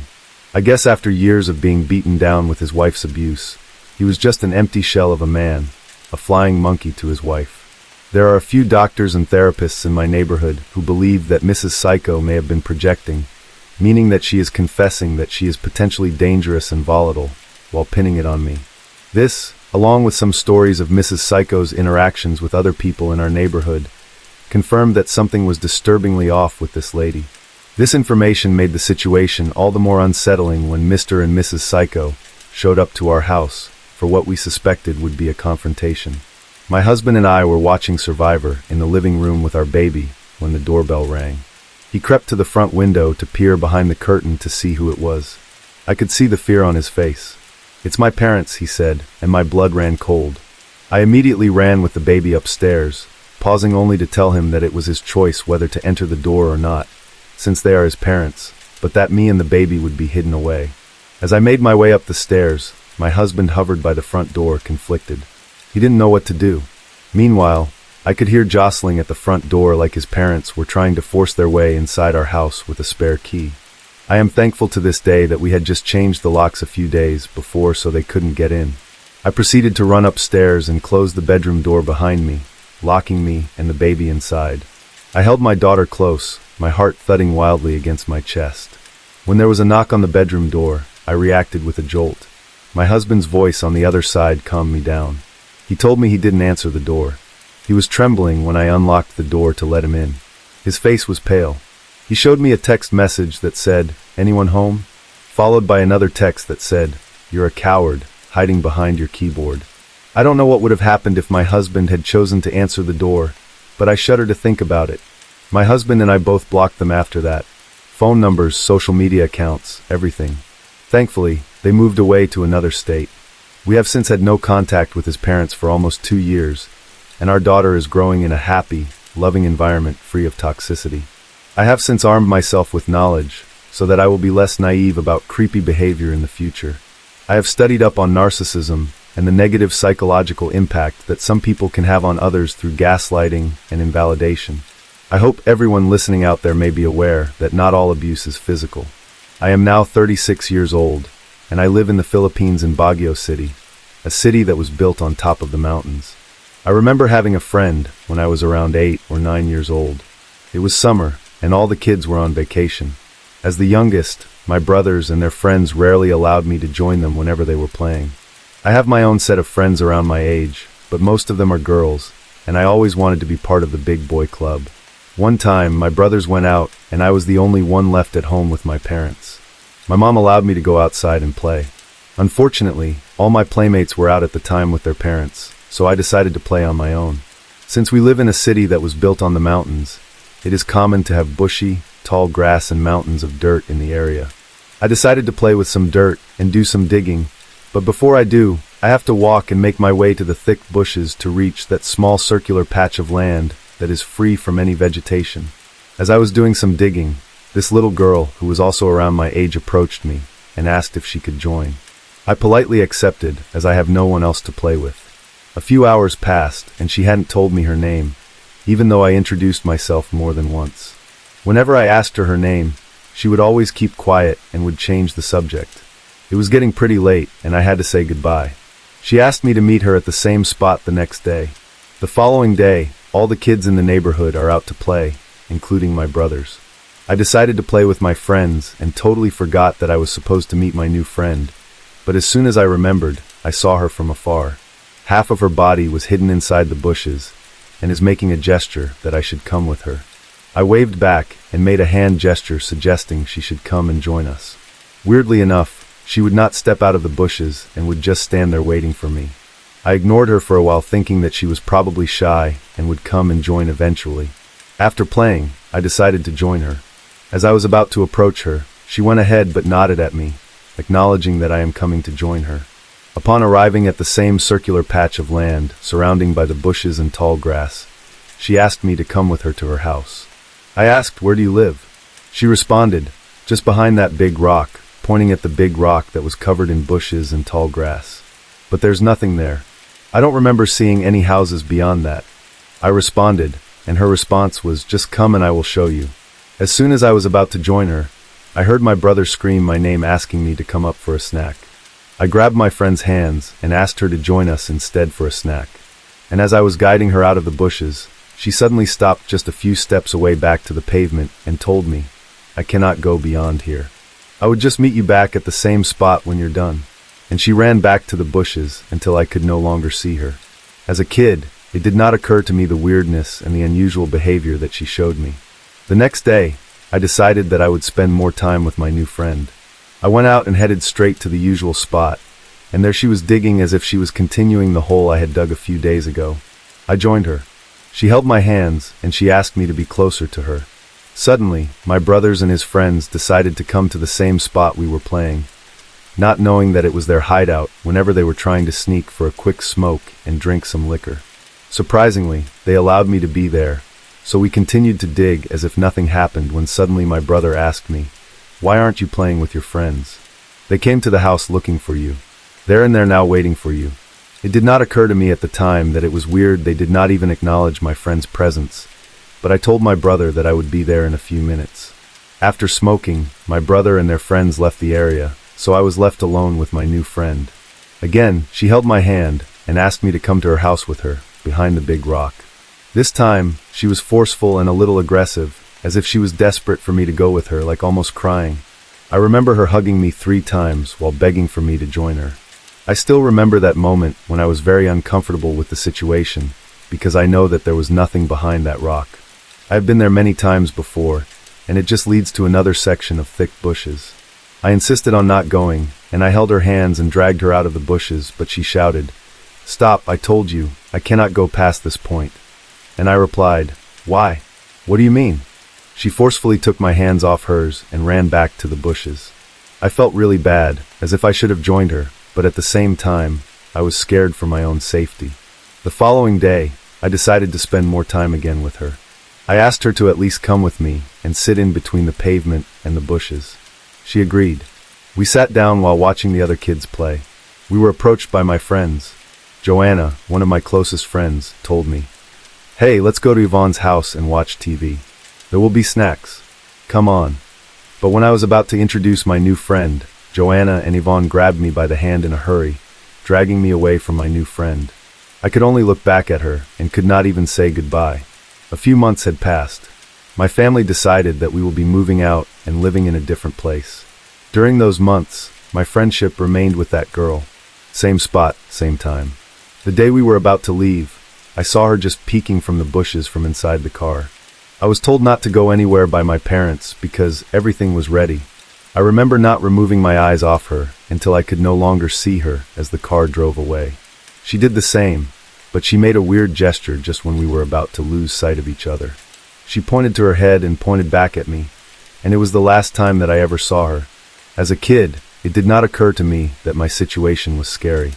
I remembered her, our unnatural friendship.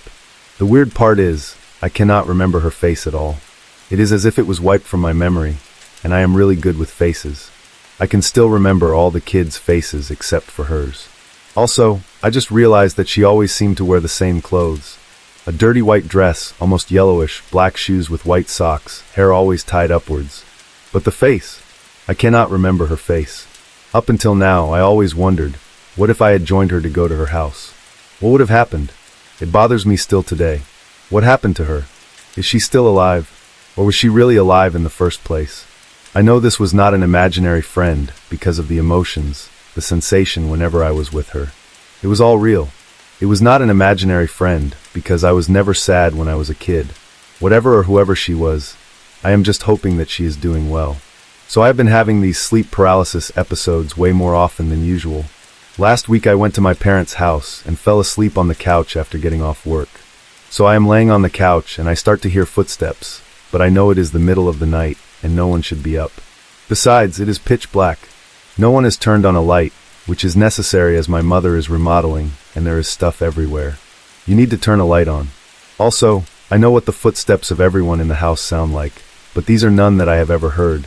They are heavy, like intentionally heavy, almost as if someone is wearing boots and very deliberately walking heel to toe.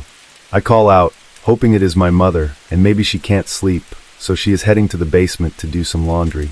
Maybe she is carrying a basket and couldn't balance it and turn the light on. So that is why her steps sounded strange. When I call out to her, but there is no response, but the footsteps pause and then continue from the hall towards the kitchen. I call out to her once more, and in response, there is the creepiest voice I have ever heard. Hello. Just as casually and creepy as he wanted to be.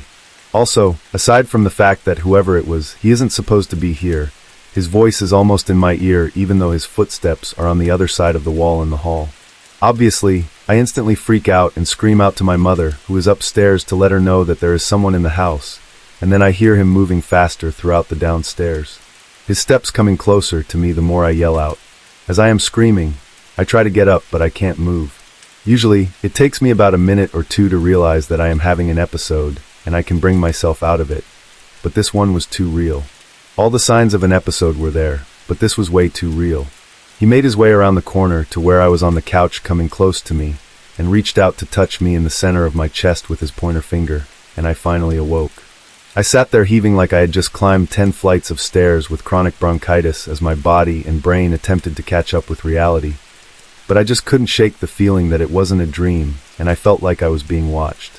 After a minute or two of trying to catch my breath, my phone rings, and it's my mother seeing if I'm okay because she heard me screaming. This isn't unusual, as we both suffer from the same sleep disorders and talking and making noise in our sleep throughout the night. We are also too lazy to get up or yell, so we usually FaceTime each other even though we're in the house together. She tells me she heard me scream her name, but she couldn't tell if it was real or if she had dreamt it. My name is Danny, and I live here in Liverpool in the UK. I am 33 this year, so obviously my trick-or-treating days are well behind me. But the times I got to throw on a scary costume and head out into the night with my best mates are some of the fondest memories I have from my youth. That's even aside from the free sweets, and we all know how stuff just tastes better when it's free. But maybe I am looking back through rose-tinted glasses to a degree, because I do remember one Halloween that was most definitely not all fun and games. In fact, what happened that night was probably one of the most terrifying things that's ever happened to me, even if it did take me a little while to realize the significance of it.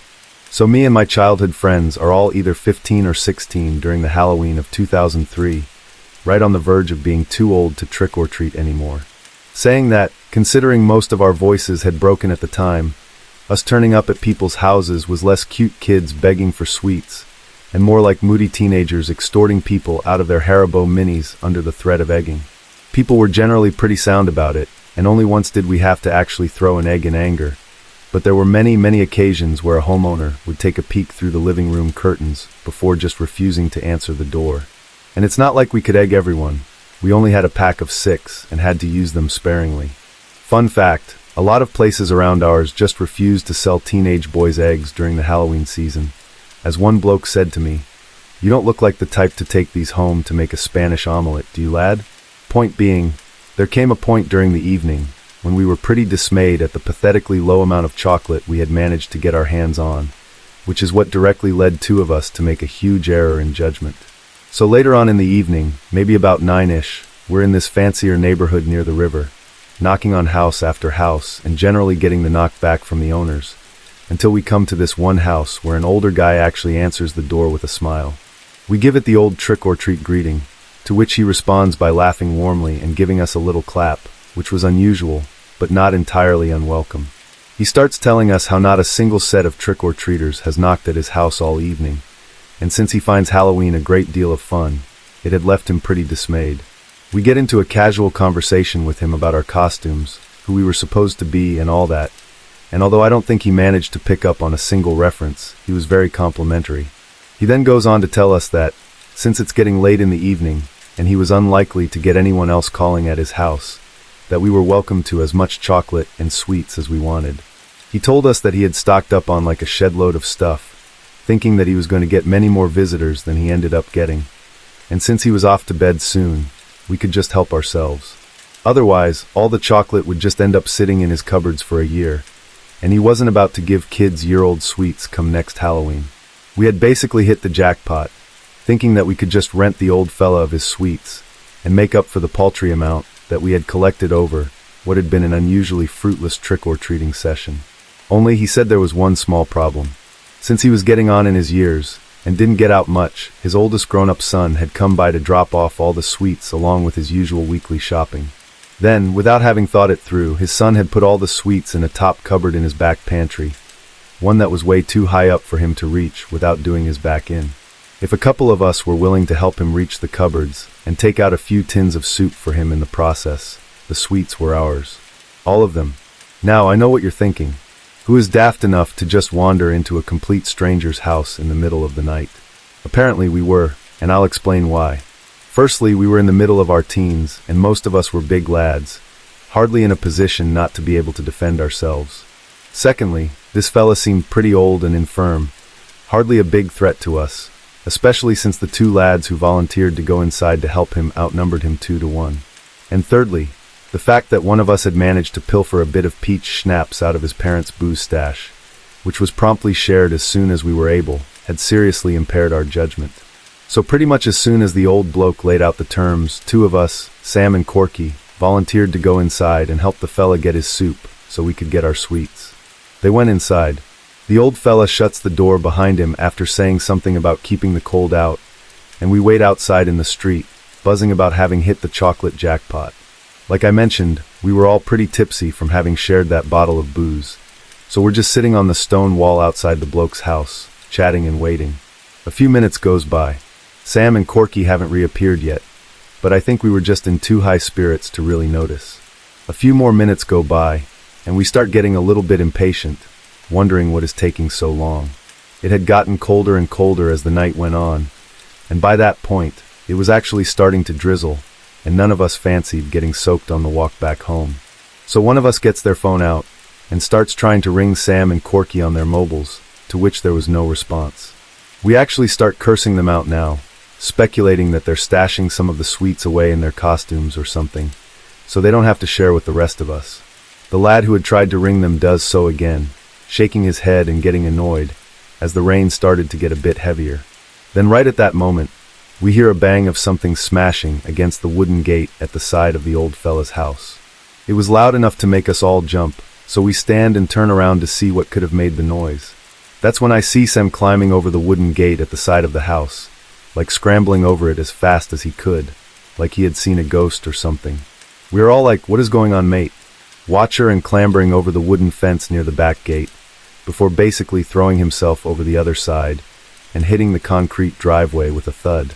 The pure fear in his eyes when he started running down the driveway at us, shouting for us to run. We all started backing off like getting ready to leg it, when Sam stops, turning back towards the house and saying something like, "Oh, Corky's still in there. Crap, crap, crap. He's still in there." Everyone starts asking him what just went on for him to come running out like that, but he doesn't respond. He just looks up towards the second floor of the house with a gasp. I turn to try to see what he's looking at, and watch as one of the top windows of the house opens up. It was one of those kinds that opens up by the rotating from the bottom, like it doesn't open like a door, but like a hatch, if that makes any sense. We can't really see what's behind it thanks to the darkness inside the room, but out of nowhere, we just see Corky emerging from the window, climbing out backwards while gripping onto the ledge. He's trying to edge out, Tomb Raider style. So we can drop feet first into a section of flower beds that were very fortunately placed underneath the window. I say very fortunately because I am not messing around. It must have been a 15-foot drop at least from the second floor window. At least 15 feet. Then as we're watching him do this, there's like a flash of movement in the room above Corky, who then screams this proper horrible blood-curdling scream, before crashing into the flower beds beneath him. He fell so awkwardly too, like my first thought was that he had to have broken something having fallen that distance in such a way. So I start rushing towards him to help him up and get him moving, but to my surprise, he just bounces back up out of the flower bed and starts legging it down the driveway towards us. That same horrible look of fear on his face that Sam had. Then that was that. We just bailed, sprinting as fast as we could down this long dark road that led towards the river. Not stopping until we reached the promenade, which was lit up in this ominous, pumpkin orange streetlight glow. Pretty apt for Halloween, right? Not that it occurred to me until months afterward. Only when we were certain we were a safe distance from the bloke's house did we stop to catch our breath. But it didn't take long for those of us that had waited outside to demand to know what had happened. Only then did we see the blood pouring out of Corky's hand, from a cut so deep we could actually see this pale bit of tissue in the orange light, which turned out to be one of his actual bones. The old fella had stabbed his hand as he had been hanging from the window frame, and that's what caused him to scream and drop. I remember Sam just sitting down on the concrete near the railings, just with his head in his hands. Maybe he was trying to fight back tears. I couldn't quite tell, but it was Corky that spoke up first. He pulled a knife on us, got us into the back pantry thing, and pulled a knife on us. He said, hands on his knees, still panting. He had something else too, like his phone or... It was a taser, lad. He had a taser. My Annie had one that looked exactly like it. I'd know it anywhere. Sam interrupted. We were all just in shock, and listened as they went on to describe how the nice old fellow we thought we were dealing with turned out not to be so nice, or so old at all. Corky told us as soon as he had gotten them into the back pantry, he had risen up from being all hunched over and started to move a bit more limberly, which is right when Corky said he started to get the creeps, realizing that something wasn't right about the guy. The old bloke pointed at the cupboard where the sweets were, told Sam and Corky to help themselves, then just sort of disappeared after telling them he'd be back in a minute. The cupboard was apparently so high up that Sam had to give Corky a boost up to actually open it, and when they did actually open it, there was nothing inside at all. No soup, no sweets, no nothing. Then the next thing they knew, the guy was blocking the exit to the pantry, holding a knife and what was, according to Sam, definitely a taser, and was ordering each of them to go upstairs. But that's not all. Apparently when the fella turned up again, he was completely naked, with only his shoes and socks on. We didn't get all the grim details out of them for a few months, but apparently the guy wasn't suffering from any dysfunction, if you catch my drift. They said they had listened to him at first, heading towards the staircase, before they attempted to escape, with Sam heading out the back doors into the yard and over the fence. But Corky was sort of trapped on the stairs with the guy blocking his escape, so as I mentioned, he had to run upstairs, find a front-facing window, and just climb out of it. We considered calling the police right then and there. I mean, he had obviously just stabbed one of my friends in the hand, but Corky had other ideas. Even with his adrenaline pumping, he explained pretty coherently that there was no way he could complain to the police, that he could see the older fella putting on that innocent old man act again, and just telling the police that we had forced our way inside and tried to rob him. Then he'd defend himself, and that's how Corky ended up with a wound on his hand. I remember the lad who was about to phone the police just stopping dead, thinking about it for a second, then putting his phone away. 5 lads, way too old to be trick-or-treating, stinking of booze, versus the word of one sweet old man, who was apparently no threat to anyone at all. It'd be an open and shut case for the police, or at least that's what he got into our heads. I'm sure there's people who might hear this and disagree, knowing there was some way of us having evidence in our favor, or, I don't know, something to prove that we weren't lying. But I suppose we'll never really know, since we didn't act on it to find out. We stayed away from that neighborhood for years. We eventually managed to get it together to enact some kind of revenge, but when we went back to the place, we found it was some young couple living there. The older fella apparently being long gone. We didn't get any closure at all, but closure is overrated. There's a lot to be said for the power of just forgetting, you know? But yeah, anyway, this has gone on long enough I reckon, so I'll wrap it up. The story of the scariest thing to ever happen to me, or anyone I know during Halloween. And honestly, it's probably the most disturbing thing to happen to me in my entire life. When I was in middle school, my family moved into my mom's childhood home in order to take care of my grandpa. This property is located in the woods near Lake Michigan, and everyone refers to it as the Valley. I grew up hearing all of my aunts, uncles, and cousins' scary stories about growing up in the Valley. Once my family moved in, we quickly learned why the Valley truly is the most evil place we have ever been. At the time, my mom was working third shift while my dad ran his own business out of our garage. One night, I really needed to talk to my dad, but he wasn't in the house. Knowing he was probably working in the garage, I popped my head outside to check. Across the yard, I saw all of the lights were on in the garage, as well as what sounded like the radio blaring. Totally convinced my dad was in the garage, I decided to leave the safety of the house. I focused on the welcoming light of the garage and began sprinting across the 100 or so feet of pitch darkness. As I entered the light of the garage, a sense of relief washed over me as I called out to my dad. This relief proved to be short-lived, as I instantly realized something was very wrong. Now standing in a deafening silence, I didn't see my dad anywhere. I know I heard something that sounded like the radio just moments ago, but now all I could hear was my panicked breathing. I would not have made the terrifying trip over if I had not heard that convincing sound. Before my heart had the chance to start beating again, I took off back towards the house. What previously took me maybe 30 seconds, I now covered in 10. I was so terrified, I decided it was best to solely focus on the door and getting my butt back inside. As I burst through the door, I found my dad in the living room, looking as if he had been there for hours. Like so many horrifying experiences at that house, I just tried to not think too much about it and moved on. It wasn't until we moved out a few years later that I would be reminded of this experience. Like I have previously mentioned, my family often tells their scary stories of the Valley, and this is what we found ourselves doing one night. As it became my brother's turn to tell a story, it didn't take long for it to sound very familiar. My brother described the same instance of needing to talk to our dad. He saw the lights on and heard the radio blaring in the garage, and was convinced he would find our dad working out there. He ran through the darkness, only to discover exactly what I did. Nothing. No sounds of the radio. And no dad. It was the next bit that had my blood turning to ice. While I tried not to scare myself any further and focused solely on the door, my brother did not. As he turned back towards the house, he made the mistake of scanning his surroundings. To his absolute terror, he saw a very distinct form on the roof. What appeared to be the silhouette of a man stood stock still right above the door he needed to use to get back inside. This outline was so dark, it was contrasted against the surrounding woods. I have no idea how he summoned the courage, but my brother ran like a creature back to the house and through the door. Once hearing his version of events, I couldn't help but wonder. If I had just looked up when approaching the door, would I have discovered that I was not alone either? Okay, so here in the UK, we don't really have elementary schools, but the equivalents are called junior or primary schools. We go here from about 4 to 11 years old, so while I suppose they're not strictly American elementary schools, I suppose this story fits into the age bracket. Anyway, this is the scariest thing that happened to me while I was at junior school. The school I went to had a tiny playground. I think there were only about 100 kids in the entire school, so the little concrete play area was maybe only like 50 meters across. It was tiny, so if something happened on the playground, every kid and supervising teacher could see it, which I suppose suited them down to the ground.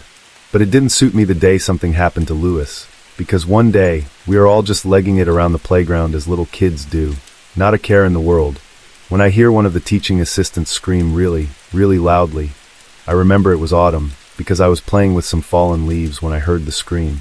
Don't ask me why, I spin around like every single other kid in the playground after hearing that blood-curdling screech to see the teaching assistant kneeling down by Lewis, who was just lying on the concrete, with blood pouring out of his mouth.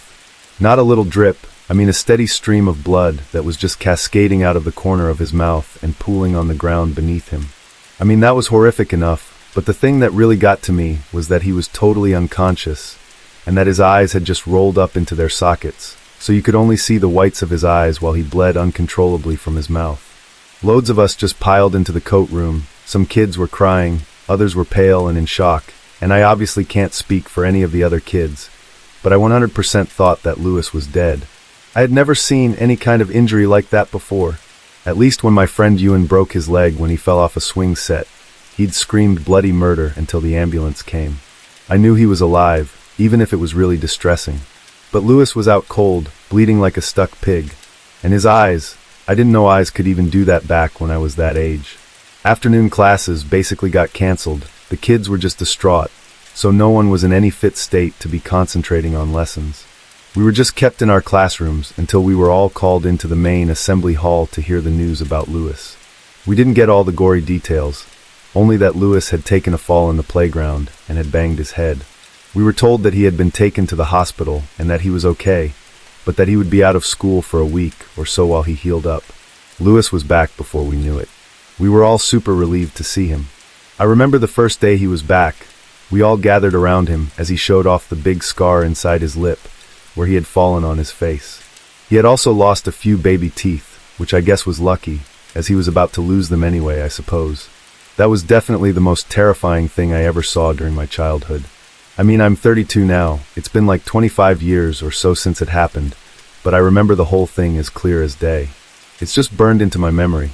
Those eyes, the whites of his eyes, they're something I'll never, ever forget. I have an aunt that lives in a haunted house. The house was built in the late 1800s. The house has a weird setup. It is technically two separate identical houses conjoined as one big house. According to my mom, the house was owned by two women that were twins, with each twin living on their own side and each side connecting through a staircase in the attic.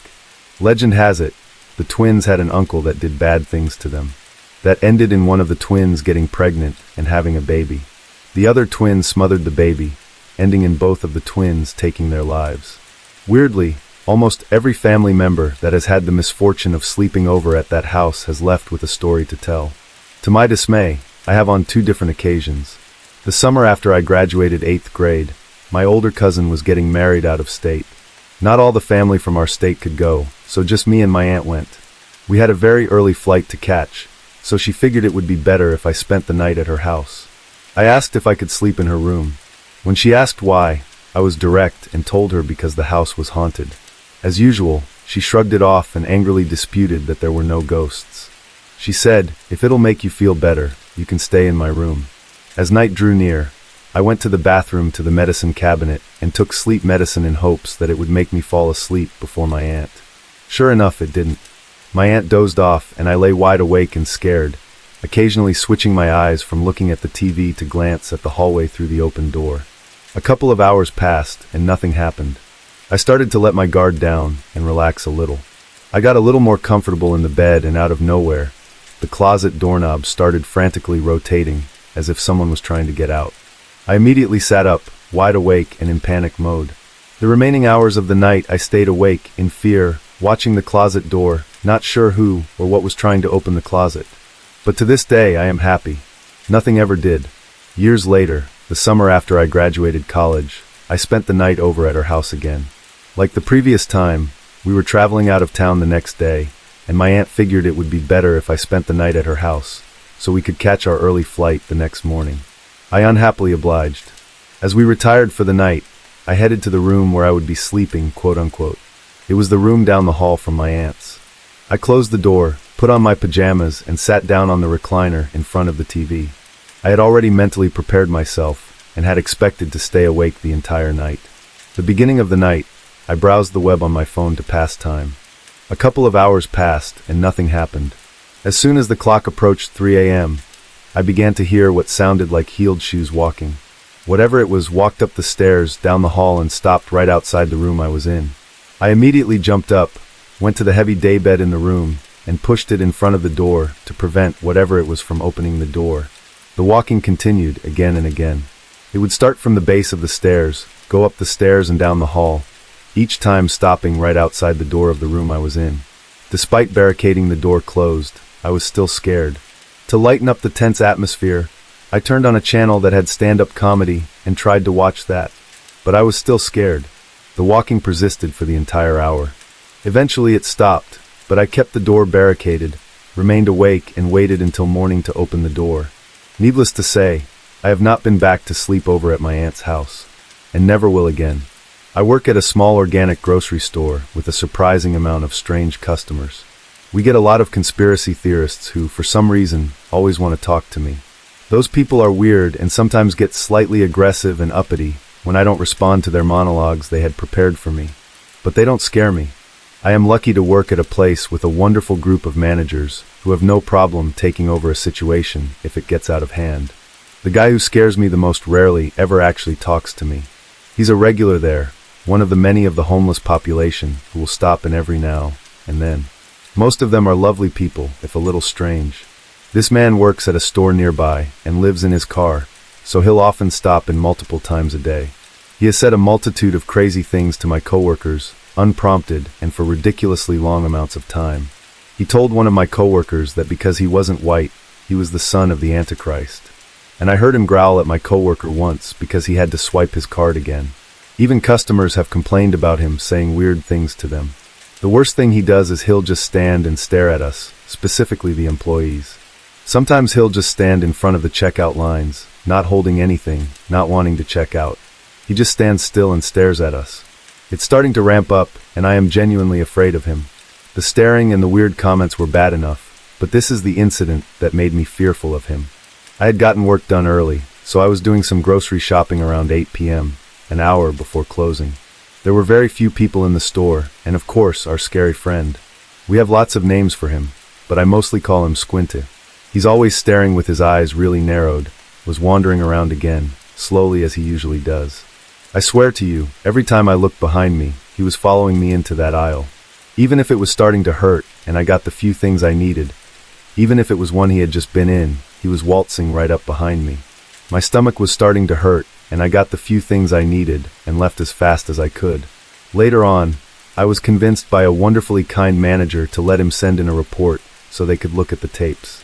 Ever since then, his behavior has gotten scarier. One night, he came in exactly at 8:45. He has been coming in nearly every day for years. He knows what time we close. He also knows that I almost always close in the evenings, and I usually work several days in a row. It was right as I was about to go count my till, and I swear as soon as I turned around, he was standing at the entrance, hands in his pockets, totally still, staring me down. My manager walked me to the office, and he did not move until I was in that room. I had the store manager walk me to my car. He isn't the most sensitive person. He wants to see the best in everyone, oftentimes against the wishes of his employees. But even he was telling me he never comes in this late. As I was putting things into my car, he said, "Oh, that's weird." I look up and sure enough, there he is, standing by his car and staring in my direction. Once I see him, he slowly gets in his car and just sits in it, not moving. He didn't follow me out of the parking lot, but I still took turns and back roads to make sure he didn't follow me. I was feeling pretty good this week. He didn't come in very much, and when he did, my manager would see him and tell him to go sit in the cash office before he could even lay eyes on me, then come get me when he left. I felt safe and thankful for these wonderful people. Then the other night, close to closing, I turn around to get some bags ready, and he is standing outside the window, right in front of me, staring at me, hands in his pockets, mask on his face so I can't see his expression, just his squinting, glaring eyes. I was shocked, and of course, at that moment, I had a rush of customers and no other workers around me to help. My manager was on break. The store manager was somewhere way in the back. I was the closing cashier, and I was all alone, except for the few very disinterested late-night customers that were now impatiently standing in my line. I kept going as he walked into the store. He disappeared for a moment, as is the layout of the store, and later my co-worker in another department, also a young female working alone, came up front to tell me he was slowly walking through those aisles, not looking for anything, not looking at anything but her. Finally, my manager came back. I quickly told her I needed to go to the back, and as I did, the man comes moseying up to the front to stand in front of my register, once again staring at me. I turn off my light, and she turns hers on, and I work to finish the transaction I was on. He has nothing in his hands. He's not trying to check out, but he's standing there like he's waiting in line. I put my close sign up. He doesn't move. As soon as I finish, I all but run back to the cash office. He was there for another 20 to 30 minutes before leaving. Maybe I'm just being paranoid, but every time he enters the store, my stomach drops. He's barely ever spoken to me, but I can't help but feel like he knows I reported him and knows that I'm afraid of him. Recently, in one of his long-winded one-side conversations with a different cashier, he said he often runs out of his medication at the end of the month. As I'm writing this, it's the middle of February, If this is how he's acting on his meds, I'm afraid of what the end of the month will bring. The events of this story took place around the autumn months of 2014. I am not sure what would have happened if my mom hadn't heard this person, but either way, I am grateful she did. To help paint a better picture of the events I'm about to describe to you, I must briefly explain the basic layout of my home. There are 3 entrances to my home: the front, side, and the back door, which was located in what was my bedroom at the time. The back door has a glass window that allows the perfect view of our quarter-acre backyard from my room. This might not seem like much, but living in Salem, Oregon, that's as good as you're gonna get. To access the backyard, you must first walk down the driveway on the left side of the house, leaving you visible to our next-door neighbors. This is also where our brittle side door from the 1940s lies.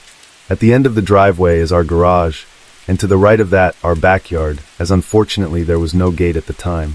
But this incident and several others like it led to us putting up a roughly 7-foot fence. So now that you know the basic layout of my home, you're probably noticing the potential for something sinister to happen, and happen it did, my friends. But one thing is for certain, it could have gone a lot worse. This particular incident took place in the early morning hours of 2 and 3 a.m., as I've always been a hardcore insomniac. I was watching YouTube on my tablet, as most 13-year-olds do, when I'm startled by a beam of light illuminating the garage doors in my periphery. Before I even turned my head to look, I had already come to the following conclusions. 1. The familiar circular beam of light was that of a flashlight, and 2. I had a weapon under my bed that I use for target practice just in case. I decided to wait and see who this light was illuminating from, as it wasn't uncommon for our neighbor to come into our yard looking for his cat. It's a good thing I did too, because the flashlight was attached to the end of a weapon held by a uniformed police officer, complete with a ballistic vest, taser, baton, and radio. Confused, I leave my bedroom, expecting to see my mom sitting on the couch watching her favorite TV show, Bones. Instead, I saw my mother on the tips of her toes leaning over the kitchen sink, looking out the window and peering, trying to get a view of the officer slowly and methodically creeping his way up the driveway and into our garage. Yep, he was definitely here for us, I thought, as I began to ask my mom what was going on.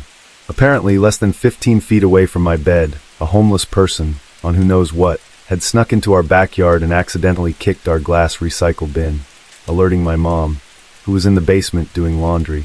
My mom tells me she then looked out the basement bathroom window, where she saw the person making the kind of stance that one would, trying to balance on a board, almost like the stance of a child would do when they are out of bed at late hours of the night trying to be sneaky to fetch a snack. Regardless of their feeble attempts at being stealthy, my mom had seen them, and they must have caught on too, because by the time my mom went upstairs to retrieve her phone, dialed 911, and an officer arrived, they were gone. The cop told us that no one was in the garage or the backyard, and I could almost feel the anxiety lift off my mother's shoulders, even more so when the officer offered to send someone over and survey the house until sunrise. So just to clarify, yeah, someone who wasn't supposed to be here was here, and not only that, but if they had gone 1 or 2 more steps forward, there is no doubt they would have seen me, and I would have been none the wiser. You may be glad to hear that I am much more cautious nowadays. I have since updated my arsenal.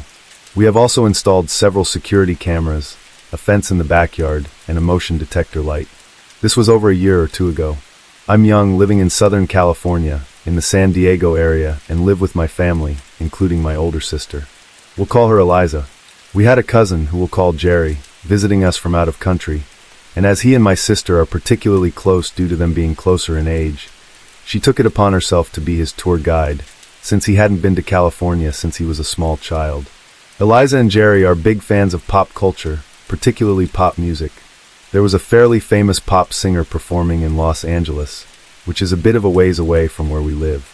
Eliza was a particularly big fan, and she actually bought tickets specifically for Jerry and her, so they could go during the visit. At first, I was a bit salty that I wasn't included in the invite, since I am somewhat of a fan too, but whatever. Not wanting to miss out on a fun day trip, I decided to invite 2 of my close friends, who we'll call Savannah and Eric, who were something of a couple at the time.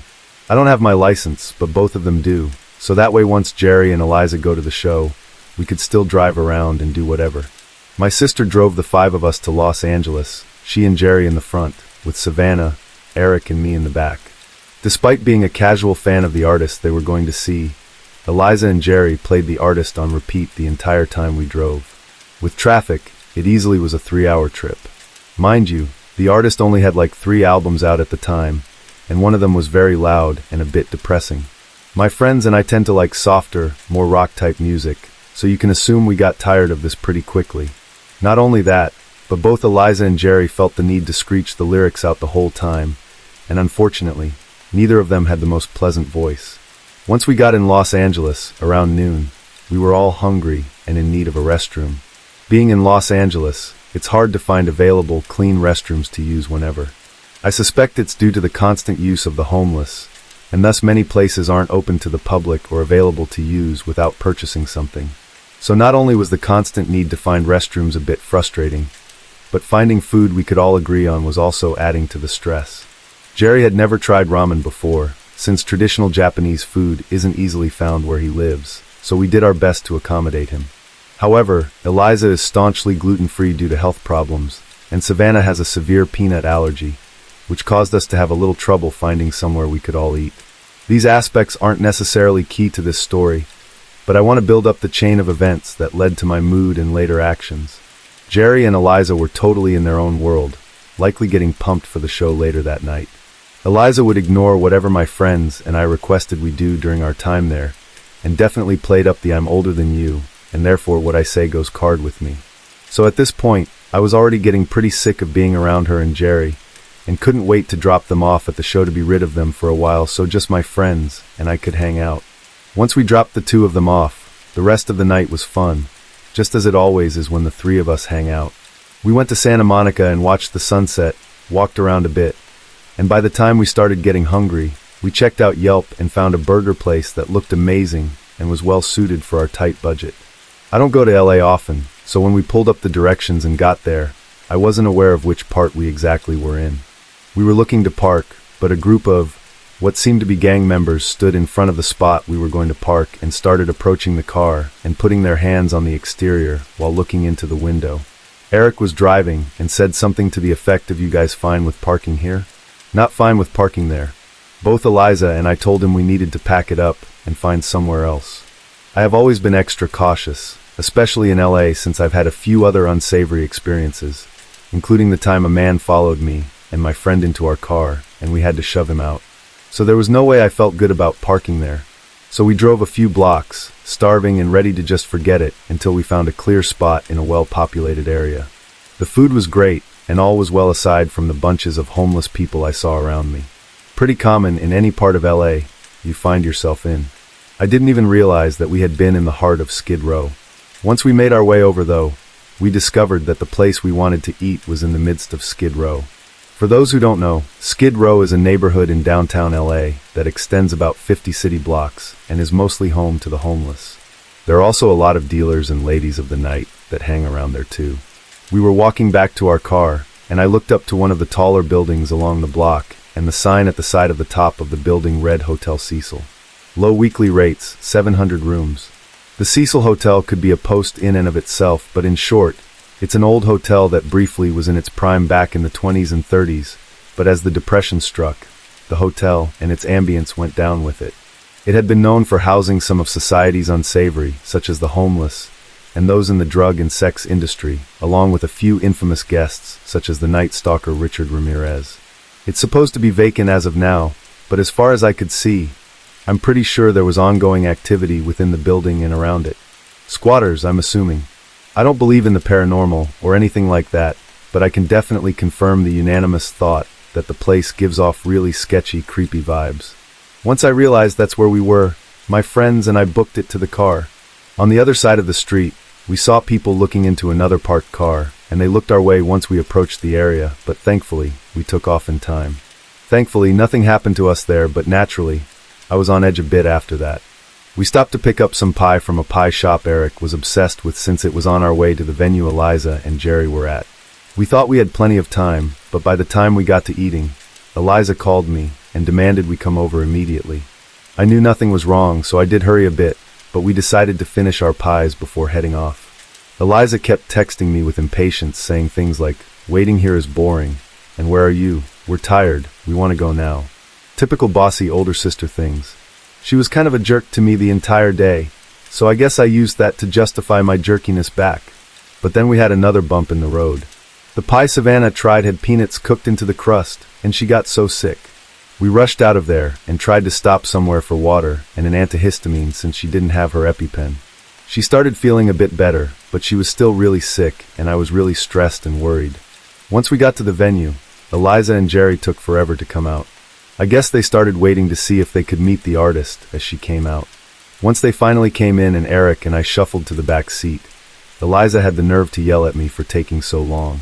We had to stop a few times so Savannah could throw up and rehydrate too. On top of that, Eliza and Jerry continued to play the same artist on repeat again, along with their choppy videos of the show. Oh, and of course they were singing. With Savannah sick, Eric as aloof as ever and me stressing and on edge about everything that had happened thus far, I was ready to bang my head against the window. I know in the scheme of things, these aren't big deals, but by the time they all added up, especially my sick friend and the bad attitude of my sister, it drove me up the wall. We dropped Eric and Savannah off first since their town was on the way before ours. It was around 1 a.m.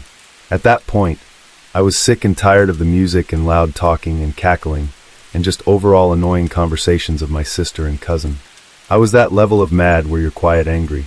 So once the two left, I got out of the car and demanded that I drive home the rest of the way. Mostly so I could DJ, but also so I wouldn't have to hear them be jerks to me and talk so loudly. Eliza made a fuss about it, but ultimately, due to Jerry's cooperation, went to the back seat. Once again, I am up the wall, very on edge from this. I play my music as I drive us home, and everything seems fine. It's when I'm almost home that something happens. Our house is off the major freeway in town, though it's a bit of a lonely, desolate area. To get to our place, you have to pass a hilltop with other houses on it and make a turn around it to get to our neighborhood. There's a cemented patch of grass between a stretch of concrete between the hill and the turn that's used as a divider between oncoming and ongoing traffic. As I'm approaching, coming up to make the turn around the hill, on my left I see something that's creeped me out and been on my mind ever since. At this point it's like 1:45 or 2 o'clock a.m. This area isn't too busy this late at night or this early in the morning, I guess you could say. On the grass divider and along the cement, there are people lined along the thinner cement part of the divider, and on the grass patch, a small crowd of people. There were at least 15 people, and they were all wearing white. I could see them perfectly with my lights on and the brightness of their clothes. And they were moving around, almost doing a jig when I came up. But as I was driving next to them, unable to take my eyes off of them, they started raising their voices and all talking at once. I could hear it through the window and over my music, and they started sprinting towards me, trying to get my attention and following along as I pulled to the right to make my turn. They literally were following me and talking at us. It was the most bizarre, creepy thing. I can't say for sure, but they were dressed similarly to KKK members, though I'm not too sure if that's what they were. And I'm obviously having a WTF moment. I didn't have a clue about what I saw, but I knew I did see something. I scream and panic and ask Eliza and Jerry if they saw, and of course, they had been dozing off and groggily said no. But I know I saw whatever they were. Some of their faces weren't covered, and I know I saw a man with a mustache, one of the many people, and they were rushing over, and I got the feeling they wanted me to stop the car or something. I know people sometimes create diversions or distractions like that for their own nefarious reasons to target drivers, so I'm not sure what that was or what they were doing. The town I live in is small, old, and somewhat rural. We are known as one of the most conservative towns in the USA, so I guess it could have been something like the KKK, due to the way they were dressed. There are also some known observers of the occult in the area too, though not so common these days. Eliza and Jerry got irritated with me because I drove around the block past our own a few times, rather than immediately pulling into our street. I was pretty sure they weren't following anymore, but I just was so creeped out, I felt like I had to do something just to be safe. I told our mother about this. She believed me, I think, to an extent, but I mean, it does sound really absurd, and my sister to this day claims that it never happened. She even refuses to believe or acknowledge that I was the one driving. Sometimes it makes me feel crazy, but I know at the very least I was the one driving. She says she was, but I 100% know it was me. I am 100% positive I did see something, some mysterious group doing who knows what. Be careful, guys. When you go out of town, especially to a place like Los Angeles, you can expect some weird encounters, but the strangest, and possibly the most dangerous one, was just a little over a block away from my house, just lurking in the dark, waiting for some passing motorist to stop and talk to them, or maybe something far more sinister than just talking. Growing up around the age of 13 or 14, my best friend's house was always where I stayed, spent years practically living in her little trailer for the entire summer. I remember one winter, the year was rough, and we got around 6 inches of snow during winter break. Of course I was determined to spend the time off of school at my friend's place, and it wasn't surprising when I ended up stuck there for a few days, due to the amount of ice and snow covering the roads.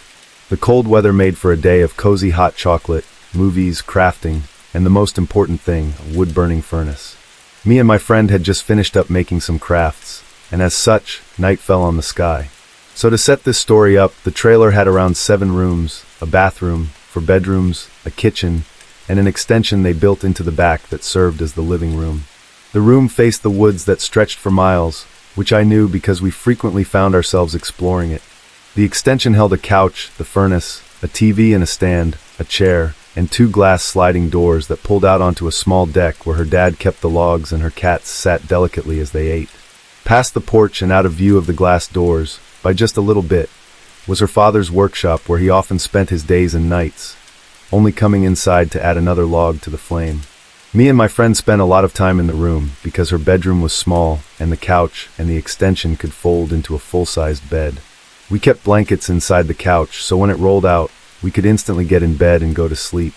That freezing winter night, we passed out under many covers across from the burning wood stove. I found myself hazily awakened by the cold of the door opening as her father walked into the room, illuminated by the light of the television, which my friend finds necessary to keep on, to fall asleep. Not until he began walking across the floor did I realize that I was beginning to float. I could see my body laying on my side below me next to my friend. I knew that it was impossible to be awake because I could see myself asleep as I stopped at the ceiling above the television. I could smell the wood-burning smell and see the sparks as her dad lay a few logs on the fire. The small bits of snow boot prints melted on the carpet before he stopped to say goodnight to our sleeping figures before sliding the door over to go back out into the shed for a night of work. I watched our still bodies lay and the fire crackle for what felt like an hour or so before my eyes shifted to movement. The sight of something slide into view of the glass doors from the side of the bed caught my gaze. The object could only be made out as a black mass, like a shadow. Despite the vivid colors of television light that danced across the glass reflecting back, the figure was void of light. Somehow it looked like the spot sucked all the rays into the total darkness of a black hole that was only there in one spot and one shape.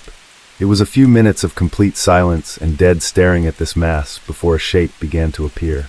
A hand, sliding into my line of sight and moving the handle to the sliding door. A slow jerky movement turned the handle, and a creak sounded across the walls as the door slid along the frame and cracked far enough open for the darkness to slide through.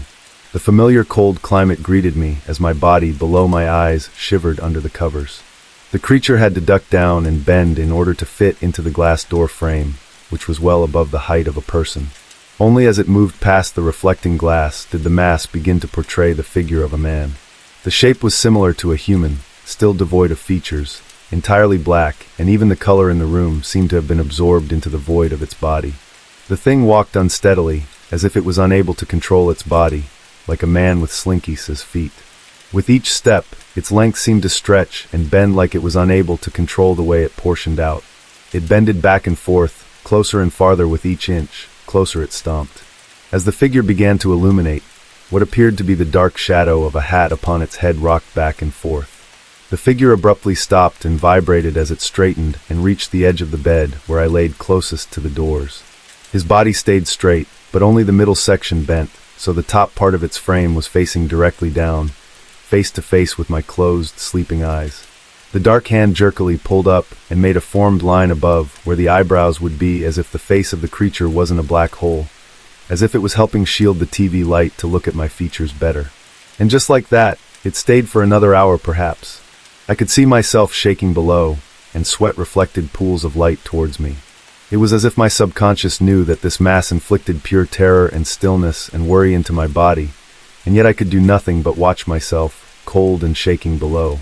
I had no hands to shake myself awake, to pinch myself from this nightmare.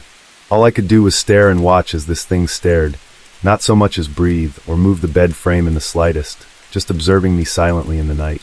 When my brain tried to rack itself around all I could possibly think of as to how something like this could exist, how was this real?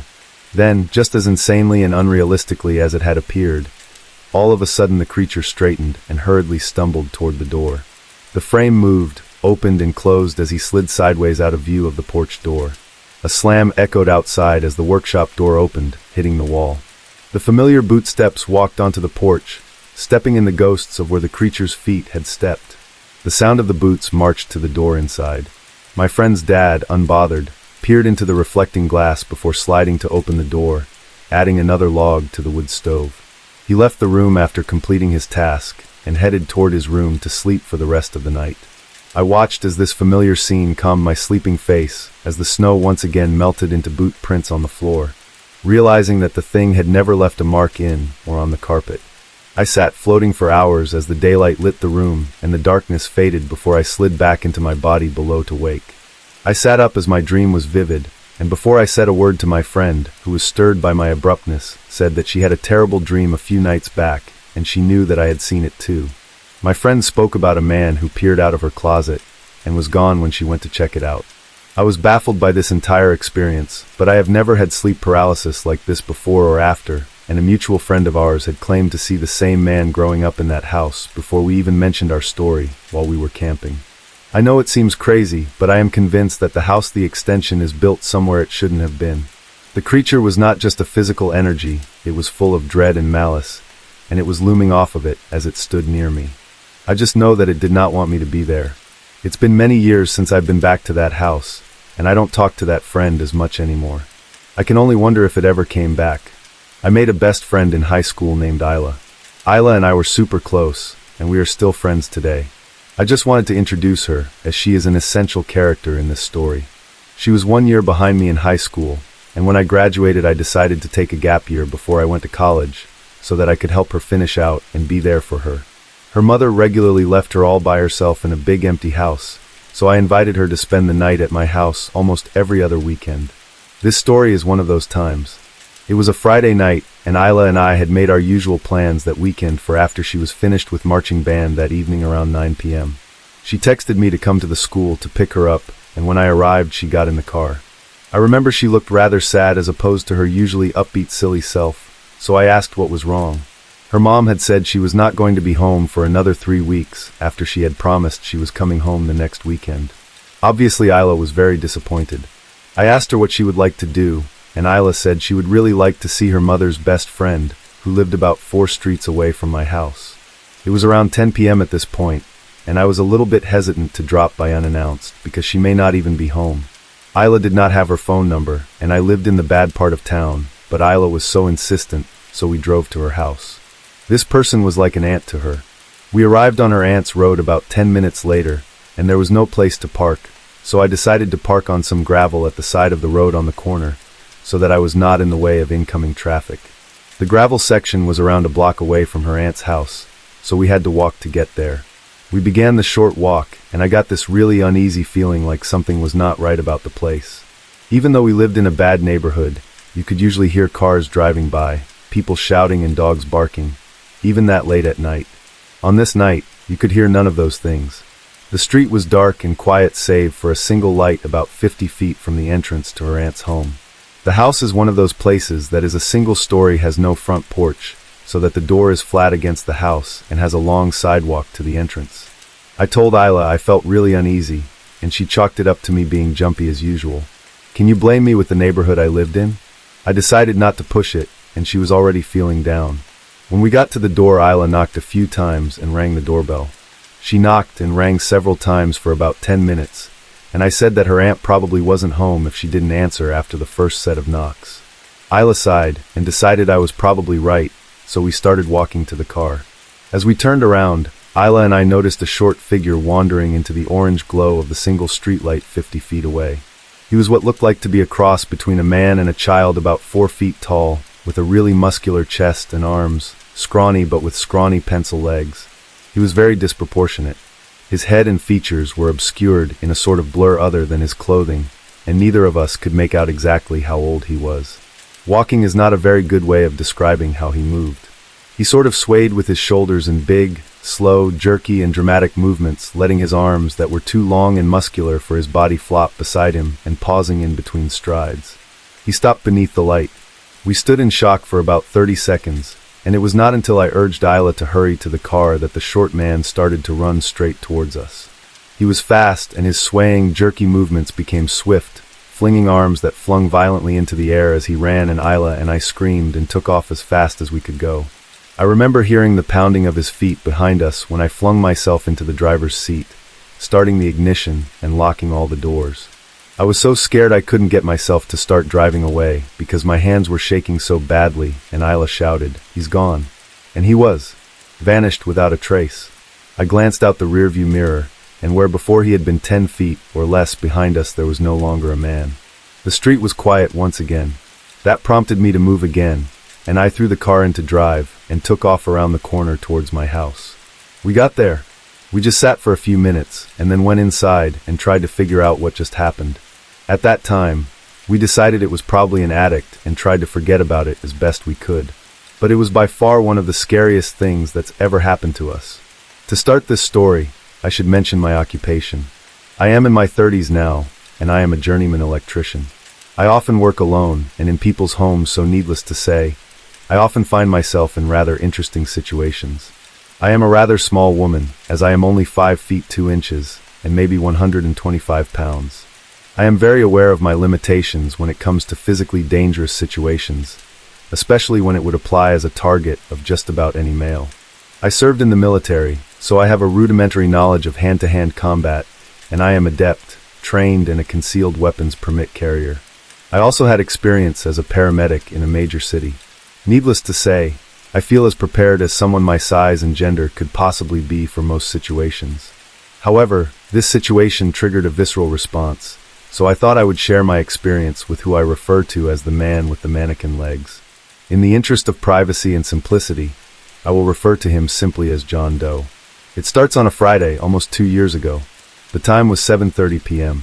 I had already worked an extremely long day and was just ready to get home. I received an emergency dispatch to an apartment complex several towns over. I grumbled as it was a Friday night. I just wanted to go home and shower. The dispatch was for a loss of power to a condo unit in one of the older lower-income buildings. There are certain home and buildings I go into which automatically trigger a certain amount of caution. Upon seeing the building, I had a gut feeling already that I would proceed with an air of caution. I don't know what it was, but for the first time in 7 years of doing this job, I had an extreme sense of anxiety and trepidation about walking into the property, thinking that I was over-exaggerating, but wanted to trust my gut feeling and be safe. I immediately texted both my office manager, my boyfriend, and my mother my GPS location with a message saying, "This is where I am. His name is John Doe. This is his address and unit number. If you don't hear from me every 20 minutes until I tell you I have left, please call me first. If I don't answer, please call the police." My company uses a dispatch software that tells them my location for every appointment, but my gut told me that I needed to make sure they knew where I was, that they needed to hear my gut feeling screaming as loudly as I could. When I rang the bell, a gruff voice of a man who smokes far too many cigarettes forcefully inquires as to who is there. I answer, stating that I'm the electrician who was dispatched. He hits the buzzer and lets me in. I walk up the stairs, and the first thing to hit me is the smell of the building. A building full of unwashed bodies, unemptied wet ashtrays, and stale alcohol. He opened his door, and the smell intensified. He wore grubby, unkempt, ill-fitting clothing stained with fluids, bodily or food in origin. His face, thin and gaunt, unshaven with dark, heavy bags under his eyes. Entering the door, I notice a small table that was stacked with empty beer cans toting the champagne of beers. A plastic whiskey bottle went thunk off the toe of my steel toe boots and skidded across the floor. I look up at him, though on the skinny side he was tall. I ask him for details regarding the loss of power, and he explains that some things work while others don't. I won't bore you with the details, but in the end I had to see the panel. I told him I had to go run out to my truck to grab a different screwdriver, and I went back out and got my concealed weapon, shoving it in my pants. I went back into the home with a deep breath to settle my nerves. He leads me to his bedroom as I pick my way across a sea of discarded items. We pass the kitchen, the sink stacked high with plates, unwashed with rotting food precariously balanced atop one enough, like a perverse game of Jenga, stepping over clothing, garbage and discarded alcohol containers, burn marks in the carpet from someone nodding out and dropping a lit cigarette. I enter his bedroom. A mattress with a tattered blanket and no sheets or pillows sits in the center. If you ask any person who regularly goes into the home of others, one of the signs that something is off with the resident is a bare mattress. I'll be honest with you, no person in their right mind sleeps without at least a fitted sheet on their bed. The furniture is all second-hand and distressed, broken in places, water-stained as if it were saved from some unknown curb which was not sold during the estate sale. The top half of a naked dirty mannequin, appearing as if it were stolen from an abandoned storefront of a long-dead store, lays in the bed. I trip over something as I am making my way around the bed. Looking down, I see two things that make me take pause. The more alarming of the two happen to be a set of legs from a mannequin, carelessly hacked from the top half with what looks like to be a very dull hacksaw. A hole crudely drilled between the legs, lines drawn at the natural human joints like a surgeon marking amputation lines on body. It's hard-molded plastic, white in color, posed on the floor like it was modeling the latest fashionable footwear. While trying not to trip, I see a dimly flashing red light coming from the ankle of my creepy host. It's a Department of Corrections GPS ankle monitor. My breath catches in my chest as my anxiety increases. He leads me to the panel which of course had to be located in the bedroom closet. I think to myself, of course, why wouldn't it be in the bedroom closet? I have to turn my back on him to make the repairs, which makes my hair stand on end.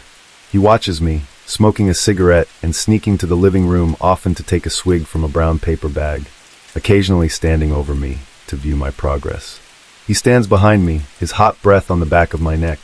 Keep in mind I am now in a closet working in the back corner on an electrical panel, keeping my body turned as much as possible while still being able to complete my task. Which unfortunately wasn't enough, as I didn't see him come out of the bathroom on the side obscured from my view. The apartment had one of those bathrooms with a door to the hallway and a door to the master bedroom. "What's the problem?" He rasped suddenly, making me jump. "Well, sir, your electrical panel is failing. It appears that only half of the panel is working. That is pretty common for this model at the end of its life." I reply, keeping my tone even and unwavering. I leave, telling him that I need a different type of breaker in order to get him up and running temporarily. I was not about to spend the several hours required in his presence to replace the electrical panel. But without getting too far into it, I could shuffle the breakers around in order to return power to about 80% of the circuits in the panel. But he had a very old panel, and I had to go get some supplies to do it. I leave and head over to the supply store, all the while texting those who received my earlier texts regarding my apprehension of going into the home. I tell them that my gut feeling was perfectly correct, and I did not feel comfortable. My office manager told me that she would understand if I was not comfortable finishing the repairs. But I told her that I wouldn't dump that on another one of my coworkers. Although they were male, I realized that I had more of an ability to protect myself than they would have. Although it didn't cross my mind till later that they would have been less of a target. I would go back in and finish my job. I return, still with my concealed weapon, taking comfort in its presence, but being extremely aware that if he came up behind me and smashed me on my head, I may not have time to react. Taking solace in the idea that I would be safe at least until I had restored electricity to the home. Why attack the electrician until the job is done, right? I make a few temporary repairs and tell him that I'll have to come back to finish the rest of it, stressing that this repair would probably only hold him over until the following week or until the panel has failed in its entirety. The panel needs to be replaced, and I would send him an estimate to replace it. Realizing that this would be the most dangerous part of my interaction with him, I ready myself to get payment and leave. If there was a time for him to decide to act on more nefarious predilections, this was the time. I had already prepared the invoice. I think he notices me gripping my folding knife, my hand inside my pocket, ready with a backup in case I cannot get to my concealed weapon in time. As he had not done anything overtly threatening, I give him the benefit of the doubt, and he doesn't do anything threatening. His hands shake, and he fills out a check for the amount due. His hands shaking while holding the pencil, the kind of shakes you see in somebody who is an alcoholic or a drug addict. Again, not overtly threatening. He thanks me, all while eyeing me like a piece of meat. He watches me walk to my truck, following me to the apartment landing and to the main front door. I am almost running now, and I jump into my work truck and lock the doors. I finally breathe. I finally feel safe. Until I see him in my mirror staring back at me from the rear section of my truck. Not threatening, just staring. I leave without finishing my paperwork and go a few blocks down.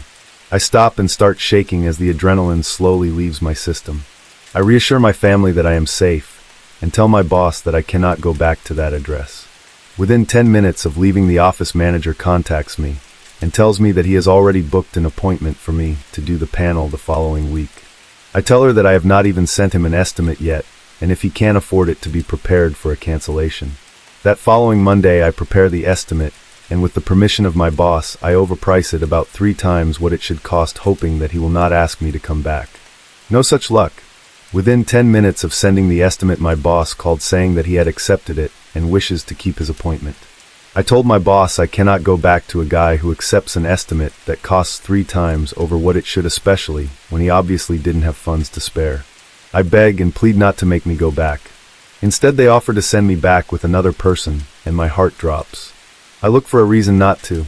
After seeing the ankle bracelet, I knew he would have some form of criminal record. I quickly Google his name and the name of the city he lived in. It was one of the first results, and I find out exactly why he was wearing an ankle monitor. He had just gotten out of prison. John Doe served 2 years in state prison for stalking a woman. A perfect stranger. A waitress he met at a local breakfast joint.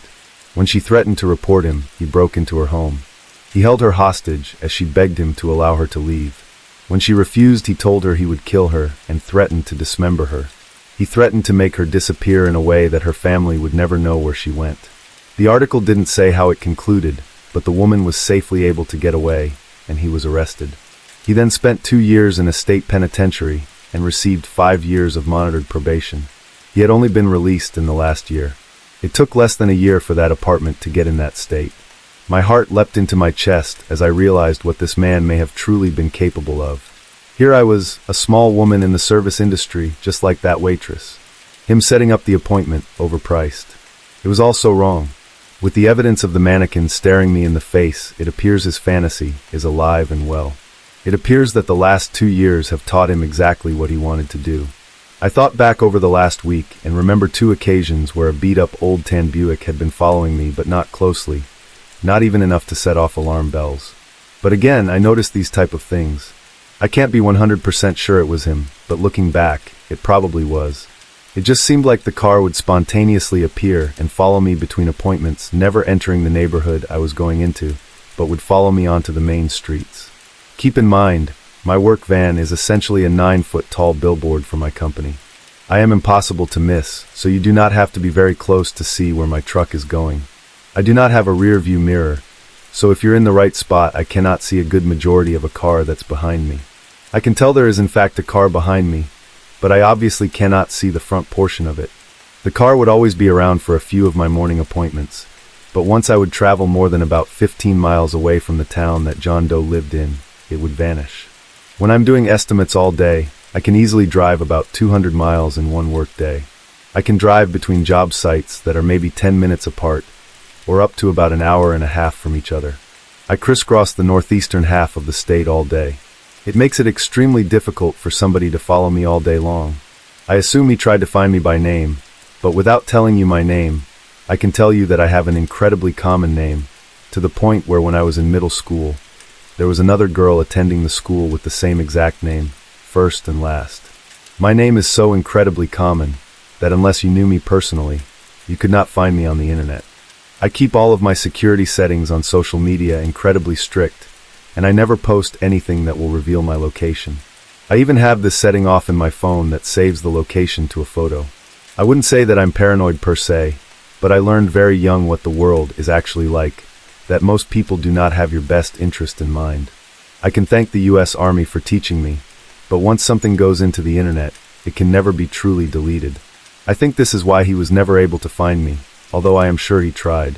He called my company almost daily for weeks to try to get me to go back out to work on his electrical panel. He even offered to pay me more money if I would come back. Luckily, I had shared all the information I had found with all of the office staff. I made sure a do not service was placed on his name and address. My company stood behind me and protected me, going as far as to make sure my name and photo were not on the website, that I was never tagged in any social media, and that my schedule was randomized, with me never starting and finishing at the same town or anywhere near the same location. I was never booked within 10 miles of his address. Needless to say, my company never sent any technician back to the man with mannequin legs. I ended up with nothing more than a story that shows no matter how prepared you might be for a situation, you never know exactly who you're dealing with. That you should be prepared for anything and everything that can come your way. A story that stresses the importance of trusting your instincts. I am 23, and I'm currently living alone. Sleep paralysis and night terrors are so common for me, to the point that I can recognize them instantly and break free from them on my own. But a few nights ago, I experienced something very different. A few nights ago, I woke in the middle of the night. I reached for my phone and saw that it was roughly 4 a.m. I am a light sleeper, so waking up randomly like this has always been an annoying yet common occurrence. I sighed. My alarm would go off in 2 hours. I should try to fall back asleep, I thought. I kept telling myself to stop trying so hard. Let the sleep come to you. I even attempted meditation. But the more I did, the more I began to feel my brain inevitably waking up, uncontrollably racing through all the tasks that I needed to get done the next day. I accepted this fact and decided I should at least rest my eyes. I curled up on my side, on one half of my queen-sized bed, facing the edge of the bed. All of a sudden, clear as day, I felt my mattress sank behind me, like someone sat down on my bed. My eyes shot open. I froze, confused and terrified. I felt that sinking spot in the mattress shifted, and heard the sheets shuffled as the person was dragging themselves across my bed behind me. I lied very still and shut my eyes tight, trying to regulate my breathing and heartbeat. I told myself, as long as I can convince them I am really asleep, they would leave me alone. I felt the person moving closer and closer to me, until they touched my back. I did everything to hold in a gasp. I didn't dare open my eyes because I feared what I would come face to face with. I could almost picture a haunting face leaning over mine, and I did not want to witness that. I let out a sigh of relief disguised as one of those grunts you make when you're sleeping. I could still feel them sitting on my bed behind me. I slowly opened my eyes, but I didn't move another muscle. Trying not to move my head and neck, I looked around the room with my very limited field of vision. It's not real, I thought. I was just dreaming. I was sure because I knew if it was an actual intruder, I wouldn't have reacted the way I did, and I wouldn't have tried to pretend to sleep. I would most likely put up a fight, try to escape, or scream for help. But why is that spot on my bed behind me still sunken in? I looked at the room again. From what I could see, my room looked exactly like the way it should. You know how when you recall a dream that you had which took place in your room would always look a bit off in your dreams? Well, I was very sure that I was looking at my room with my own eyes, so it had to be real. It wasn't a dream. Then what was? All of a sudden, I felt a light tug on my duvet. I flinched, gasped, and closed my eyes. But it was too late. The person began pulling my duvet violently once they realized I was awake. I screamed and kicked and cried as I mustered up all the strength within myself to keep the duvet over myself. The entire time, I didn't dare turning around to see who it was or what it was. I just pulled, kicked, and wailed in the same curled-up position, keeping my eyes shut, snot and tears covering my face. For some reason, I believed if I let the thing pull my duvet away and expose myself, I'd be a goner. Then, as suddenly as it all occurred, it all stopped. I opened my eyes again and saw that the sky was brightening up. I sat up and looked at my bed and around my room. I was fully covered by my duvet. There was no sign of a tug of war ever taking place. There was no snot or tears on my face. I was sweating and my heart was beating out of my chest. What was that? I was beyond baffled. Usually when I see my room in my dream, I'll remember how off it looked once I've woken up. But this time, nothing about the room I just saw seconds ago looked off to me. I was sure I was looking at my room with my own eyes and the mattress sinking. It all felt so real. Perhaps my eyes were really open and looking at my room in reality, but my exhausted brain somehow slipped into that realm between dreamland and consciousness and created this juxtaposition of reality and imagination.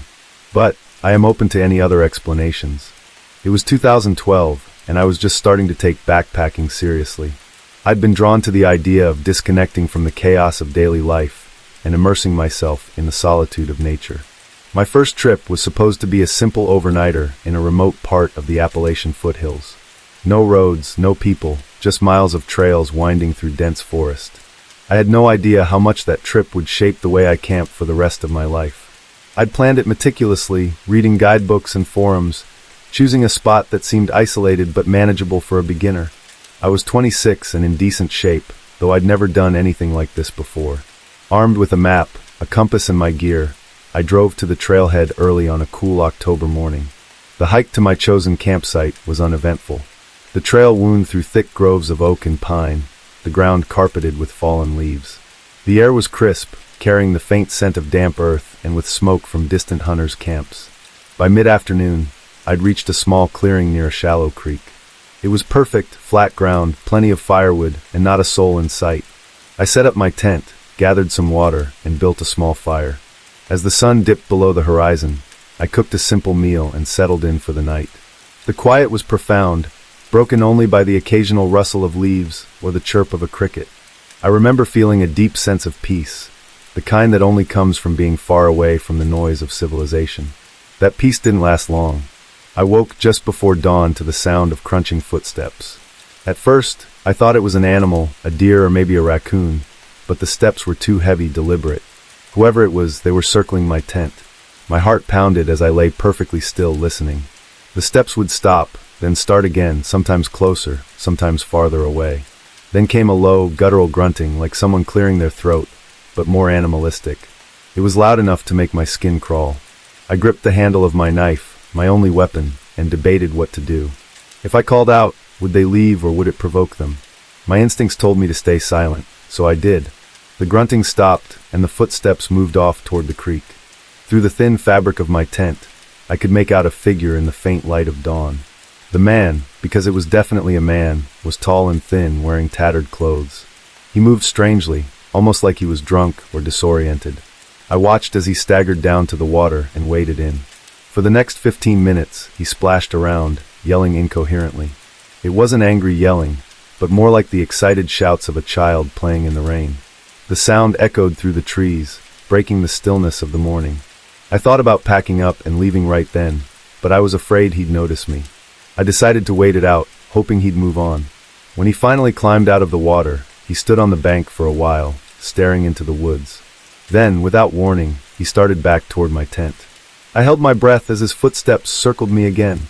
He paused just a few feet away, so close I could see the shadow of his legs through the tent wall. My grip tightened on the knife. If he tried to come in, I was ready to defend myself. But he didn't. After what felt like an eternity, he walked off into the forest and disappeared. I waited another hour before daring to step outside. The sun was up by then, casting long shadows through the trees. The clearing was empty, save for the trampled grass where he'd walked and a trail of muddy footprints leading to and from the creek. I debated whether to stay or go. On the one hand, I hadn't brought enough supplies to hike back to my car and drive home that same day. On the other, the thought of spending another night in the same spot made my stomach churn. In the end, I decided to move my camp a few miles deeper into the woods, reasoning that I'd be harder to find. The day passed uneventfully. I found a new campsite near a small ridge, well hidden among the trees. The hike had been grueling, but I felt safer knowing I'd put some distance between myself and that man. That night, I built another fire and tried to relax. I told myself the encounter had been a fluke, a strange but harmless man passing through the area. The forest seemed quieter here, more remote. I felt a cautious sense of relief as I crawled into my tent and drifted off to sleep. I woke to the sound of snapping twigs. At first, I thought I was dreaming, but the noise was unmistakable. Footsteps, slow and deliberate, moving through the underbrush. My heart raced as I listened, trying to pinpoint the direction. It was coming from the ridge above me. I peered out of the tent, scanning the trees in the faint moonlight. First, I saw nothing. Then, just beyond the edge of the clearing, I caught a glimpse of movement. It was the same man. He was standing perfectly still, partially obscured by the shadows of the trees. His head tilted slightly, as if he was listening for something. I ducked back into the tent, my pulse hammering in my ears. He must have followed me, though how he'd found my new campsite was a mystery. I hadn't seen or heard anyone all day. The footsteps resumed, this time moving closer. I gripped my knife and tried to stay calm, but my mind was racing. If he was dangerous, why hadn't he done anything the first time? Was he just trying to scare me, or was he waiting for the right moment? The steps circled my tent again, slower this time, as if he was savoring the effect. Then they stopped. I don't know how long I sat there, knife in hand, staring at the walls of my tent. Minutes felt like hours. Finally, I heard him retreating into the woods. I didn't wait for morning. As soon as I was sure he was gone, I packed up my gear as quietly as I could and started back toward the trailhead. The forest was pitch black, my flashlight casting long, flickering shadows that seemed to dance at the edge of my vision. Every snap of a twig or rustle of leaves made me jump. I didn't stop until I reached my car. When I finally locked the doors and sat behind the wheel, I felt a wave of relief so intense it was almost nauseating. The drive back to civilization was a blur. Even now, years later, I still think about that trip. I've camped dozens of times since, but I always make sure to stay far away from people. Animals can be unpredictable, but it's the people you really have to watch out for. I've been camping for most of my life, starting when I was around 14. My dad got me into it, taking me on weekend trips to remote spots around New Hampshire. Back then, it was all about fishing, hiking, and sitting around a fire without a care in the world. As I got older, camping became more about solitude, a way to escape the noise and nonsense of everyday life. I always found peace in being out there, away from everyone's problems. But something changed over the years. It's not like it used to be. People bring their chaos into the wilderness now. Loud music, drunken shouting, fights. The respect for the land and each other just isn't there anymore. It's gotten to the point where I avoid campgrounds altogether. That's why I started renting cabins in remote areas. It wasn't the same as pitching a tent under the stars, but at least it kept me away from the crowds. I'd find a place way off the beaten path, bring my gear, and spend a few days fishing, hiking, and just relaxing. The trip I'm about to tell you about happened in the fall of 2019. I was 52 then, and feeling pretty burned out from work. I'd rented a cabin in northern Maine about 20 miles from the nearest town. It was an old one-room place with no electricity or running water, sitting on the edge of a lake, perfectly isolated. I arrived on a Thursday afternoon, parked my truck at the trailhead, and hiked the 1.5 miles to the cabin. The air was crisp, and the leaves were just starting to turn. It felt good to breathe it all in, to feel the weight of my pack on my shoulders, and hear nothing but the crunch of leaves under my boots. The cabin was exactly as advertised, simple and sturdy, with a wood stove, a small cot, and a table with a couple of chairs. There was a stack of firewood outside, and a hand pump for water about 50 yards away. I unpacked my gear, set up my sleeping bag, and got a fire going in the stove. That first night was everything I wanted it to be. I cooked dinner on a portable stove, sipped a beer, and sat on the small porch watching the stars come out. The lake was like glass, perfectly still, and the only sound was the occasional rustle of leaves in the wind. I felt like I could finally exhale. The trouble started the next morning. I woke early, made coffee, and decided to hike along the lake to scout for good fishing spots. The trail was faint, more of a suggestion than a path, but I followed it as best I could. About an hour in, I noticed something strange. A campsite that wasn't on any of the maps. It was small, just a fire pit and a couple of logs for sitting. But what caught my attention was the trash. Beer cans, empty food wrappers, even a busted lawn chair. It looked like someone had been partying out here and left their mess behind. Pissed me off. This was exactly what I was trying to get away from. I shook my head and kept moving, determined not to let it ruin my day. Later that afternoon, as I was fishing from a rocky outcrop, I saw a boat on the lake. It was a small aluminum thing with an outboard motor, carrying 3 guys who looked to be in their 20s or 30s. They were loud, laughing and shouting as they tossed empty beer cans into the water. I tried to ignore them, but they spotted me and started hollering, making crude jokes I won't bother repeating. I didn't respond, just packed up my gear and headed back to the cabin. I thought that would be the end of it. That night, as I was sitting by the fire inside, I heard voices. At first, I thought it was my imagination, but as I sat there, straining to listen, I realized the voices were real and they were getting closer. I killed the lantern and moved to the window, peeking out through the curtain. In the moonlight, I could see them, 3 figures walking up the trail toward the cabin, flashlights bobbing in their hands. It was the guys from the boat. My stomach dropped. I couldn't think of a good reason for them to be out here, especially this late. They were talking and laughing, clearly drunk. One of them carried a cooler, and another had a speaker blasting music. I stayed perfectly still, hoping they'd pass by. But they didn't. They stopped right in front of the cabin. One of them yelled something, but I couldn't make out the words over the music. Another banged on the door. My heart was pounding in my chest. I didn't know if they were just messing around or if they had worse intentions, but I wasn't about to open that door to find out. After a few minutes, they seemed to lose interest. They wandered off down the trail, their laughter fading into the night. I waited a long time before I let myself relax. The next morning, I decided to cut my trip short. I packed up my gear, cleaned the cabin, and started the hike back to my truck. I didn't want to risk another run-in with those guys. As I walked, I kept glancing over my shoulder, half expecting to see them coming up behind me. The forest felt different, less welcoming, more oppressive.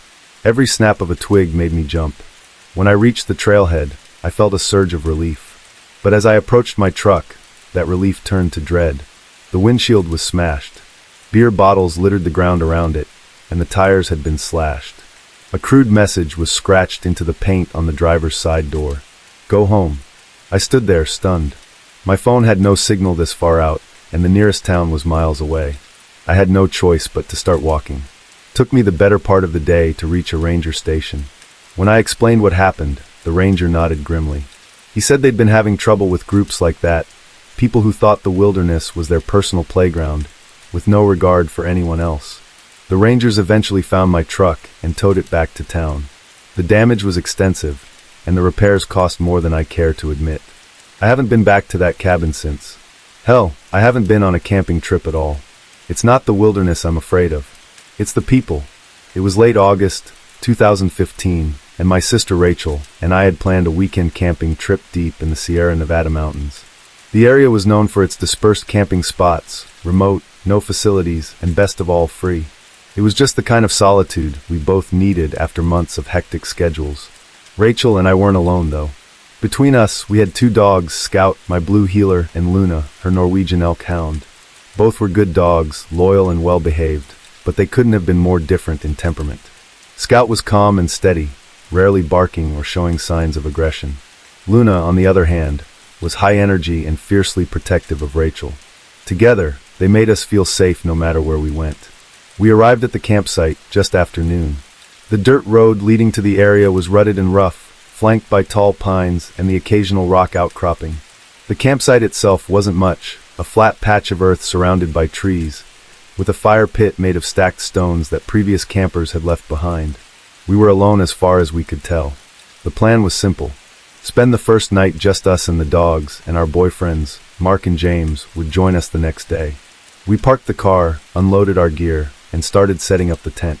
It was a cloudless day, the kind where the sun felt warm on your skin, but the shade of the trees kept things cool. That's when they showed up. 2 men, maybe in their early 30s, came walking up the dirt path that led past our campsite. They were dressed casually, jeans, hiking boots, and flannel shirts, and each carried a backpack. At first glance, they looked like typical campers, but something about them immediately felt off. The dogs were the first to react. Scout, who rarely showed aggression, froze, his hackles rising along his back. He let out a low, rumbling growl that I could feel more than hear. Luna was even more intense. She stood between us and the men, her ears pinned back and her teeth bared in a snarl. The men stopped about 20 feet from us. They didn't move closer, but they didn't turn away either. I felt a prickle of unease. There was nothing outright threatening about them. They hadn't said anything yet, hadn't made any moves, but their presence felt wrong. Finally, they backed off, muttering something to each other as they walked away. Scout and Luna didn't stop growling until the men were well out of sight. We brushed it off at first. Maybe they were just passing through, curious about who else was camping in the area. But as the afternoon wore on, we noticed them again. They weren't close this time, but we kept catching glimpses of them through the trees. They'd appear in the distance, walking past our campsite, only to disappear a few minutes later. The dogs stayed on high alert, pacing the edge of the site and sniffing the air. There were no bathrooms or marked trails in the area, so their constant movement didn't make sense. They weren't gathering firewood or looking for a good camping spot. They were just there, circling. As night fell, the sense of unease grew stronger. We kept the fire going and stayed close to the dogs, who remained restless. Scout, in particular, kept staring into the darkness beyond the firelight. His ears perked as if he was listening for something. We debated leaving, but it didn't feel right to pack up and drive down those rough roads in the dark. Instead, we decided to stay alert and wait it out until morning. Around midnight, Scout started growling again. This time, it was louder and more insistent. I grabbed a flashlight and shone it into the trees, but I couldn't see anything. The beam of light illuminated only trunks and branches, the occasional glint of pine needles, but no movement. I couldn't shake the feeling that we were being watched. The night stretched on, every rustle of leaves or snap of a twig sending a jolt of adrenaline through me. Rachel and I barely slept, taking turns keeping an eye on the campsite. The dogs never fully settled, their ears twitching at every sound. Morning came, and with it, a sense of cautious relief. The sunlight made everything feel safer, less menacing. Still, we couldn't ignore what had happened. We decided to wait for Mark and James before making any decisions about staying another night. The day passed without incident. We kept busy, hiking a short trail nearby and letting the dogs explore, but the tension never fully left. Every so often we'd glance around, half expecting to see those men again. Mark and James arrived late in the afternoon, their truck kicking up a cloud of dust as it pulled into the campsite. We felt an immediate sense of security with them there. They were both outdoorsy, capable guys who wouldn't hesitate to handle trouble if it came our way. That evening, we built a bigger fire and cooked a proper meal. For the first time since we arrived, I started to relax. The dogs seemed calmer too, lying by the fire with their heads resting on their paws. But just as the sun dipped below the horizon, Luna perked up. She lifted her head, her ears swiveling toward the trees. A low growl rumbled from her throat, and Scout quickly followed suit. Mark and James noticed immediately, standing up and scanning the perimeter of the campsite. They didn't see anything, but they didn't brush it off either. We decided to keep the fire going all night, taking shifts to stay awake and watch. The men didn't come back, or if they did, they stayed far enough away that even the dogs couldn't pick up on them. By morning, the tension had eased again, and we all agreed it was best to pack up and leave. As we loaded the car, I couldn't shake the feeling of being watched. I kept glancing over my shoulder, scanning the tree line for any sign of movement. But the forest was still, the only sounds the chirping of birds and the rustle of leaves in the breeze. We never saw those men again. On the drive home, we talked about what had happened, trying to make sense of it. Maybe they were just harmless drifters, weird but ultimately not dangerous. Or maybe they had bad intentions, but were scared off by the dogs and the arrival of Mark and James. Whatever the case, I couldn't shake the sense that we had narrowly avoided something terrible. Those men weren't just wandering campers, they were predators sizing us up. And if it hadn't been for the dogs and the timing of our boyfriend's arrival, I'm not sure how the weekend would have ended. Even now, years later, the memory sticks with me. I still camp, but I'm more cautious now. I trust my instincts and my dogs without question, because sometimes the danger isn't in the wilderness itself, but in the people you might meet out there. I've spent countless nights in the woods, either in my tent or a rented cabin when the weather didn't cooperate. Over the years, I've learned to handle just about every situation. Unexpected storms, encounters with wildlife, even the occasional oddball fellow camper. But nothing prepared me for what happened one particular weekend at a remote cabin in the Blue Ridge Mountains in the fall of 2019. I was taking a much-needed break from work. At 34, I'd been grinding harder than I cared to admit, so a solo getaway seemed like the perfect way to reset. I rented a rustic cabin through a small outfitter, the kind of place designed for minimalists. No electricity, no running water, just a wood stove, a lantern, and an old-fashioned pump well about 20 yards from the cabin.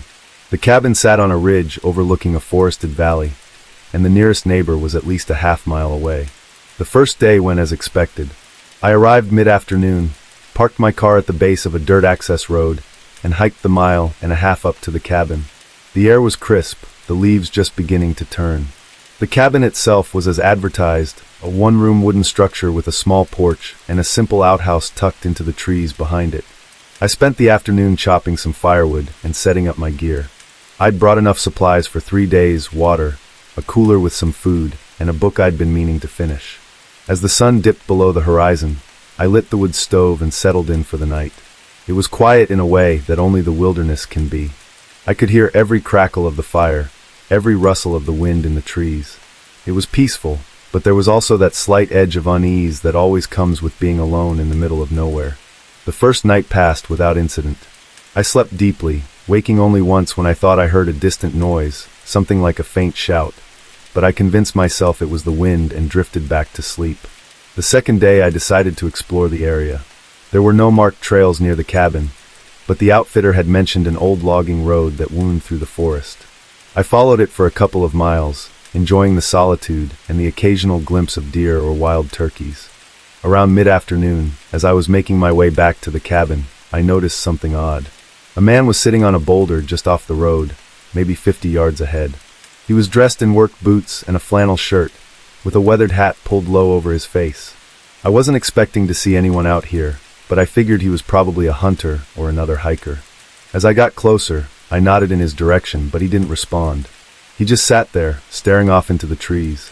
I didn't want to intrude, so I kept walking, though I couldn't shake the feeling that his posture was a little off. It wasn't just relaxed, it was too still, almost like he was frozen. By the time I reached the cabin, I'd mostly shrugged it off. It was a little strange, sure, but not enough to ruin my day. I stoked the fire and cooked an early dinner, trying to enjoy the quiet. As night fell, the unease crept back. Every sound outside felt amplified. The crunch of leaves, the hoot of an owl, even the occasional groan of the cabin's wooden beams as they settled in the cold. I tried to distract myself with my book, but my focus kept slipping. Around midnight, I finally climbed into my sleeping bag and turned off the lantern. I lay there for what felt like hours, listening to the fire die down and the forest settle into its nighttime rhythm. Then, just as I was drifting off, I heard it. A scream. It was distant but unmistakable. A high-pitched, guttural yell that echoed through the trees. My heart shot into my throat. I sat up, straining to listen. At first, I thought it might be an animal, but there was something too human about it. The scream came again, closer this time. It wasn't just a scream. It was angry, almost like someone was shouting in rage. I froze, my mind racing. Was someone hurt? Lost? Or was this something else entirely? I debated going outside to look, but the thought of stepping into the pitch-black woods with nothing but a flashlight didn't sit well with me. Instead, I waited, hoping it would stop. But it didn't. Every 20 or 30 minutes, the scream would erupt again, each time seeming to come from a slightly different direction. Sometimes it was far away, other times it felt like it was just beyond the tree-line. I barely slept that night. I sat by the wood stove with my flashlight in one hand and a camp knife in the other, jumping at every creak and rustle. By dawn, the screams had stopped, and the forest was eerily silent. I decided then and there that I wasn't staying another night. I packed my gear as quickly as I could, skipping breakfast and leaving the cabin in a state of half disarray. The hike back to my car was tense. Every crack of a twig or rustle of leaves had me spinning around, but I didn't see anyone or anything. When I finally reached the car, I felt a wave of relief so intense I nearly laughed out loud. I reported the incident to the outfitter when I returned the key. The guy behind the counter frowned and said he hadn't heard of anything like that in the area before. He promised to check it out, but I could tell he thought I was just another city dweller spooked by the woods. Even now, years later, I can still hear those screams in my head. I've been back to the wilderness since, but I've never returned to that cabin. Whatever was out there that night, I don't care to meet it again. The cabin was supposed to be my retreat. I had just gone through a tough few months, work stress, a breakup, and that general sense of burnout that comes from feeling like life is spiraling out of your control. I needed space to breathe, away from the city and everyone in it. I thought a remote cabin in the woods of northern Minnesota, far from my usual surroundings in Chicago, would be the perfect escape. It was late October 2022 when I found the listing online. The pictures showed a small, rustic cabin tucked in a clearing surrounded by dense forest. It had everything I wanted, no neighbors, no Wi-Fi, and no distractions. The reviews were mostly positive, but a few mentioned that the road leading to the cabin was rough, and the area felt too isolated for their taste. That sounded like exactly what I needed. The drive up was long but uneventful. By the time I reached the last stretch of dirt road leading to the cabin, the sun was beginning to dip low, casting long shadows through the trees. The road was rougher than I expected, full of potholes and uneven patches, but I managed to navigate it in my Subaru without too much trouble. When I arrived, the cabin looked just like the photos. A small, single-story building with a sloped roof and a wraparound porch. There was a fire pit out front and a stack of wood neatly piled against the side. I parked, unloaded my gear, and took a moment to soak in the quiet. No cars, no voices, no city hum, just the sound of the wind rustling through the trees. The inside of the cabin was simple but comfortable. There was a small kitchen, a living area with a wood stove, a single bedroom, and a bathroom with a surprisingly modern composting toilet. The windows were large, letting in plenty of natural light, but they also gave me an unsettling sense of being exposed. Still, I told myself it was just the city paranoia talking. That first night was peaceful. I made dinner, read a book by the wood stove, and went to bed early. The silence was almost unnerving at first, but I eventually drifted off, lulled by the crackle of the fire and the faint chirping of crickets outside. The next morning, I woke to bright sunlight streaming through the windows. I decided to explore the area a bit, hiking the trails that wound through the woods around the cabin. The air was crisp, and the leaves crunched satisfyingly underfoot. I didn't see another soul all day, which was exactly what I wanted. It wasn't until I returned to the cabin in the late afternoon that I noticed something strange. The first thing that caught my eye was a small stack of rocks near the fire pit. I hadn't placed them there. They were carefully balanced, almost like a little cairn, and they definitely weren't there when I left that morning. I told myself it was nothing. Maybe they'd been there all along, and I just hadn't noticed. But I couldn't shake the feeling that someone had been on the property while I was out. That night, I locked the door and checked the windows twice before going to bed. I lay awake for hours, listening for any sound out of place. The woods were eerily quiet, with none of the usual night sounds I'd heard the night before. Eventually, exhaustion won out, and I fell asleep. The next day, I decided to stay closer to the cabin. I spent the morning chopping some wood and tidying up the porch, trying to shake off the unease from the day before. Around midday, I noticed something else. A single footprint in the dirt near the side of the cabin. It was faint but clearly human, and far too large to be mine. This time, there was no brushing it off. Someone had been here, and they'd been close. My mind raced through the possibilities, maybe a hunter or someone hiking through the area. But the nearest other cabin was miles away, and I hadn't seen any signs of other people on the trails. I spent the rest of the day on edge, constantly glancing over my shoulder. By evening, I'd convinced myself I was overreacting. Whoever it was, they were probably just passing through. I made dinner, tried to read, and eventually crawled into bed. Sometime in the middle of the night, I woke up to a noise outside. It wasn't loud, just a faint rustling, like someone walking through the leaves. I froze, straining to hear. The sound grew louder, then stopped, replaced by the creak of the porch steps. My heart was pounding so hard I thought it might burst. I lay perfectly still, every muscle tense, as I heard the faintest sound of movement near the front door. Then it stopped. For what felt like hours, I listened, but there was nothing. Finally, I worked up the courage to get out of bed. I grabbed the flashlight I'd left by the nightstand and crept to the window. The porch was empty. The next morning, I found more footprints. They circled the cabin, leading off into the woods. My nerves were shot by this point, and I knew I couldn't stay another night. I packed up as quickly as I could and loaded everything into the car. As I drove down the dirt road, I couldn't shake the feeling that I was being watched. Every shadow between the trees felt like a figure, every rustle in the underbrush like someone following. When I reached the nearest town, I went straight to the sheriff's office. I told them everything, the rocks, the footprints, the sounds in the night. The deputy I spoke to nodded gravely and took down my information, but I could tell he thought I was just a jumpy city person. Before I left, he gave me a piece of advice. Next time, pick a spot with neighbors. I never found out who was out there or what their intentions were. But one thing is certain, I'll never book a cabin that remote again. I've always been someone who enjoys getting away from it all. Over the years, I've found that the farther I am from the grid, the more alive I feel. So when my friend Brian suggested we spend a weekend in a remote cabin he'd rented deep in the national forest, it didn't take much convincing. The place wasn't on any official camping site or part of a state park. Brian had found it through some obscure online listing. The photos showed a simple wooden structure with a tin roof, surrounded by towering pines, with no other signs of civilization in sight. Sounded perfect. It was late October, just as the leaves were turning, and the weather was crisp but not freezing. We packed light, just enough supplies for a couple of days, some basic tools, and a rifle for protection. Brian had a habit of bringing a firearm whenever we went off-grid, not out of paranoia, but more as a precaution against wildlife. The drive to the cabin was long, winding through narrow dirt roads that seemed to go on forever. The further we went, the more isolated it felt. Cell service had cut out an hour ago, and we hadn't passed another car in miles. By the time we reached the cabin, the sun was dipping low in the sky, casting long shadows over the forest floor. The cabin itself was smaller than I'd expected. It had a single room with a wood-burning stove, a rickety table and chairs, and 2 bunks built into the wall. The windows were small and grimy, and the whole place smelled faintly of mildew and old wood. It wasn't glamorous, but it had its charm.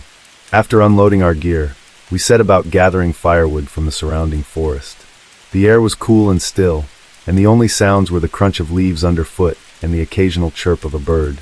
By the time the sun disappeared completely, we had a decent pile of wood stacked by the stove. We spent the first evening the way we usually did on trips like this, sitting by the fire, eating canned food, and talking about everything and nothing. The isolation was exactly what I'd hoped for. There was no noise, no lights from nearby houses, no distractions. Just the two of us and the wilderness. It wasn't until later that night that things took a turn. It must have been around 1 a.m. when I first heard it, a faint rumble in the distance. At first, I thought it was thunder, but the sky had been clear when the sun set. The sound grew louder, and soon it was unmistakable. The low growl of an engine. Brian and I looked at each other. There was no reason for anyone else to be out here. The cabin wasn't on any marked trail, and the nearest road was miles away. Yet the sound was getting closer. We stepped outside, the cold night air biting at our faces. The forest was pitch black, but the rumble of the engine was unmistakable now. It was a truck, and it was coming down the narrow dirt path that led to the cabin. Brian grabbed his flashlight and rifle. I didn't have a weapon, but I picked up the hatchet we'd used earlier to split wood. My heart was pounding in my chest, and I could feel the adrenaline kicking in. The truck's headlights appeared through the trees, casting eerie beams of light across the forest. It came to a stop about 50 feet from the cabin, its engine idling.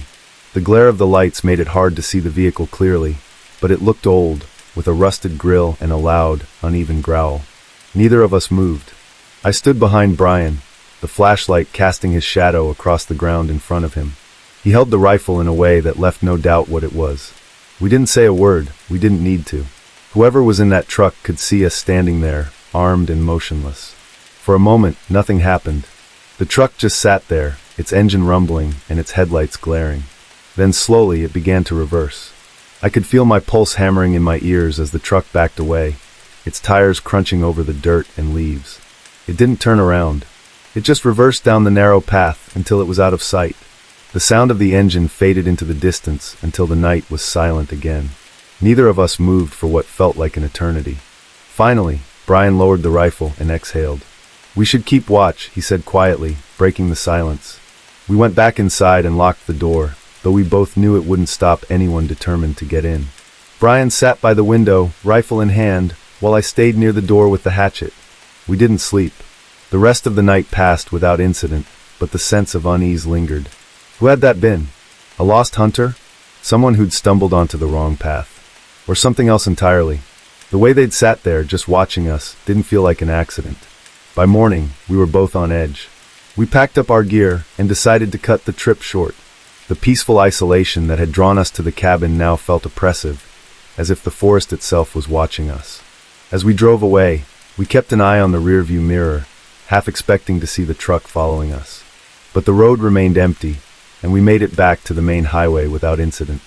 It's been years since that trip, and I still don't know what to make of it. Maybe it was just a harmless encounter, someone as startled by us as we were by them. But there's a part of me that doubts it.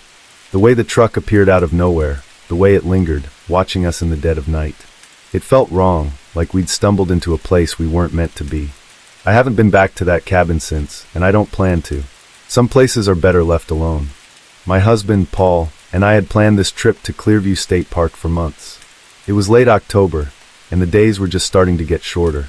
The park was tucked away in the mountains of Colorado, far from the hum of everyday life. It was the perfect place to unwind. Quiet, peaceful, and surrounded by golden aspens that seemed to glow against the crisp blue sky. We had rented a small cabin on the edge of the campground, the kind with just the basics. A bed, a table, and a small wood stove. It wasn't luxury by any stretch, but that's what I loved about it. It felt simple, almost primal, to step away from the comforts of home and live closer to nature, even for just a few days. The first day passed in a blur of hikes and sitting by the fire pit outside the cabin. Paul and I spent hours talking, laughing, and soaking in the silence of the woods around us. By the time the sun dipped behind the mountains, casting long shadows across the campsite, I felt the kind of exhaustion that only comes from fresh air and physical activity. After dinner, I realized I needed a shower. The cabin didn't have running water, so we had to use the shared shower building a short walk down the gravel road. It was a small, nondescript structure with separate sides for men and women. Paul offered to walk with me, but I waved him off. It was only a few minutes away, and I'd gone alone the night before. Grabbing my towel and toiletries, I set off down the path. The air was cool, and the gravel crunched under my shoes. I had my phone with me, not for the flashlight. I liked walking in the moonlight, but just in case I needed to call Paul. As I neared the building, I saw someone sitting on a bench near the entrance, slumped over with a bottle in hand. His campsite must have been nearby, and it was clear he'd been drinking heavily. He looked to be in his mid-40s, unkempt, with a scruffy beard and a baseball cap pulled low over his face. I quickened my pace, hoping to avoid any interaction, but as I passed, he lifted his head and mumbled something. His words were slurred, but I caught enough to realize he was trying to talk to me. I didn't stop or respond. He stood up. My stomach knotted as I heard his footsteps behind me, uneven but deliberate. He was following me. I glanced over my shoulder and saw him staggering toward me, the bottle now dangling from his hand. My pulse quickened, and I gripped my phone tightly, my thumb hovering over the screen to call Paul, but I hesitated. Paul had left his phone charging in the cabin, something he always did to save the battery. The shower building was just a few yards away now. I forced myself to stay calm, to not break into a run. Panic would only make it worse, I told myself. As soon as I reached the door, I darted inside and slammed it shut behind me. My hands shook as I locked it. The building was cold and smelled faintly of damp concrete. The fluorescent light flickered, casting an eerie glow over the stalls and sinks. I pressed my ear to the door, straining to hear. The gravel crunched outside. He was still there. For a moment, I considered confronting him. I wasn't the type to back down easily, and fear had already started to morph into anger. What kind of person thinks it's okay to follow someone like that? But I knew better than to open that door. I tried to call Paul anyway, even knowing it was pointless. My phone buzzed twice before going to voicemail. I stared at the screen, my heart pounding, then shoved it back into my pocket. Minutes passed, then an hour. The building was dead silent except for the faint hum of the lights. I stayed near the door, crouched low, trying to keep myself calm. Every few minutes, I'd peek through the narrow window. At first, I didn't see anything, but then I caught a glimpse of him lingering near the edge of the trees, pacing slowly. I felt trapped, like prey cornered by a predator. Eventually, I saw movement again, but this time it was familiar. Paul. He was walking down the gravel path, a flashlight in hand, probably wondering why I hadn't come back. Relief flooded through me, but I didn't step out right away. I needed to be sure the man was gone. I peeked out the window again and saw the drunk man stumbling back toward his campsite, which was a few plots down from ours. He was muttering to himself, barely able to walk straight. When I opened the door and ran out to meet Paul, I could barely get the words out fast enough. I told him everything, how the man had followed me, how I'd been too afraid to leave. Paul's face darkened, and I could see the tension in his jaw. We decided to report the incident to the campground ranger. The office was closed for the night, but there was an emergency number posted on the door. Paul called and explained what had happened, giving the man's description and the location of his campsite. By the time we got back to the cabin, I felt a little calmer, but I couldn't shake the lingering unease. I double-checked the locks on the door and kept my phone by my side. Paul stayed awake with me, sitting by the window to keep watch. The next morning, the ranger stopped by to let us know they'd spoken to the man. He claimed he'd just been trying to make conversation and didn't mean to scare anyone. They gave him a warning and said he'd be removed from the campground if there were any further issues. It was a frustratingly mild response, but at least I felt a little safer knowing they were aware of him. We decided to cut our trip short. I couldn't relax, knowing he was still just a few campsites away. As we packed up and drove out of the park, I kept replaying the night in my mind, the way he had zeroed in on me, the deliberate way he'd followed. Looking back, I don't know what his intentions were, and I'm not sure I want to. All I know is that fear like that stays with you. It sharpens you, makes you more aware of how quickly things can turn. Now every time I step into the woods, I carry a different kind of gear. Not just a map and water, but the resolve to trust my instincts and protect myself if I ever have to. It had only been a day since I left the campground, but I still couldn't shake the unease. What happened there was strange enough to rattle me. A fast food meal left at my campsite, right next to my RV. Someone had apparently sat in my chair during the night while I slept inside. The thought of someone that close while I was unaware made my skin crawl. I told the ranger before I left, but I didn't stick around long enough to hear what he thought. After leaving the campground, I decided to change my plans. I didn't feel like being around people, or whatever might have crept into my campsite, so I headed for a cabin I'd rented a few times before in a remote part of northern Michigan. It wasn't fancy, but it was secluded, tucked deep in the woods near Red Creek. The cabin was off-grid, no cell service, no internet, just 4 walls, a roof, and a wood stove. It sounded like the perfect place to clear my head. I stopped at a small-town grocery store on the way and stocked up on the basics. Canned goods, bottled water, coffee, and a box of ammunition for my revolver. Being armed gave me a small sense of security, especially after the previous night. The dirt road to the cabin was rough, barely passable in some spots. My truck's tires kicked up a cloud of dust as I navigated the uneven path. The trees grew thicker the farther I drove, their bare branches clawing at the sky. By the time I pulled up to the cabin, the sun was dipping low, casting long shadows across the clearing. I stepped out of the truck and surveyed the area. The cabin looked the same as it always did, small, weathered, and quiet. A single wooden chair sat on the porch, next to a stack of firewood.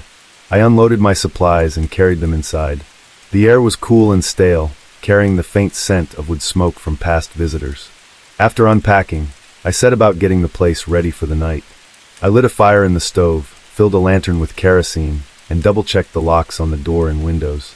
The cabin felt secure, but I couldn't shake the feeling that someone, or something, might be nearby. The first night passed uneventfully. I made a simple dinner, read a paperback novel by lantern light, and fell asleep early. The woods were eerily quiet, the only sounds the occasional crackle of the stove and the distant hoot of an owl. The next morning, I woke to find the porch chair moved. It had been sitting against the wall the night before, but now it was angled toward the yard, as if someone had been sitting in it and watching the trees. I stared at it for a long moment, trying to convince myself I'd forgotten moving it. Maybe I had pulled it out for some reason and didn't remember, but something about it felt wrong. I walked around the cabin, checking for signs of visitors. The ground was soft from rain a few days earlier, but I didn't see any footprints. There were no tire tracks on the road except my own. Everything seemed undisturbed, yet the chair nagged at me. I spent the day exploring the woods around the cabin, trying to push the strange feeling aside. I followed the creek for a while, enjoying the sound of water rushing over rocks. The air was crisp and cool, the kind of weather that makes you feel alive. But every so often, I'd catch myself glancing back, half expecting to see someone standing behind me. When I returned to the cabin in the afternoon, I found something new waiting for me. A single, dirty napkin lying on the porch. It was crumpled, as if someone had wiped their hands with it and tossed it aside. My stomach tightened as I picked it up. It didn't make sense. I hadn't seen another person all day, and I certainly hadn't left a napkin there. I searched the area again, this time looking closer. Still no footprints, no tire tracks, no sign of anyone. I told myself it was nothing. Maybe the wind had blown it in from somewhere. But the feeling of being watched was stronger now, an invisible weight pressing down on me. That night, I locked the door and windows again, and set my revolver on the small table beside the bed. The fire in the stove burned low, casting flickering shadows on the walls. I lay there in the dark, listening to the silence, every creak of the cabin making my pulse quicken. At some point, I drifted off. When I woke, the lantern I'd left on the table was gone. My breath caught in my throat as I sat up and scanned the room. The door was still locked, the windows unbroken, but the lantern was missing, along with the pack of matches I'd left beside it. I checked the floor, thinking it might have fallen, but it was nowhere to be found. The knot in my stomach tightened as I stepped outside. The lantern was sitting in the yard, upright and untouched, as if someone had carefully placed it there. I didn't go back to bed after that. The next day, I decided to leave. I packed my things quickly, stuffing them into the back of the truck without much care. The woods felt different, heavier somehow, as if they were holding their breath. As I drove away, I couldn't shake the feeling that I was being watched. Every so often, I glanced in the rearview mirror, half expecting to see someone standing in the road behind me. I didn't stop until I reached the nearest town, where I found a small diner and sat down for coffee. I told the waitress I'd been staying at a cabin near Red Creek, and she gave me a strange look. "You're lucky you got out of there," she said. I didn't ask her to explain. I didn't want to know. Even now, back at home, I can't stop thinking about it. The moved chair, the dirty napkin, the missing lantern. All of it was subtle, almost insignificant on its own. But together, it painted a picture I couldn't ignore. Someone had been out there, watching me, waiting, and I still don't know what they wanted. I haven't been back to the woods since. When I was in my early 20s, I spent 3 summers working as a camp counselor in the Adirondacks. The camp wasn't anything fancy. It was the kind of place parents sent their kids to get them off their hands for a few weeks. There were wooden cabins scattered around a central fire pit, a dining hall that smelled permanently of burnt eggs, and a small lake where we spent most afternoons trying to keep kids from drowning. It was a good time for the most part. Long days, lots of laughs, and stories by the fire each night. One of my favorite parts of the job was telling ghost stories.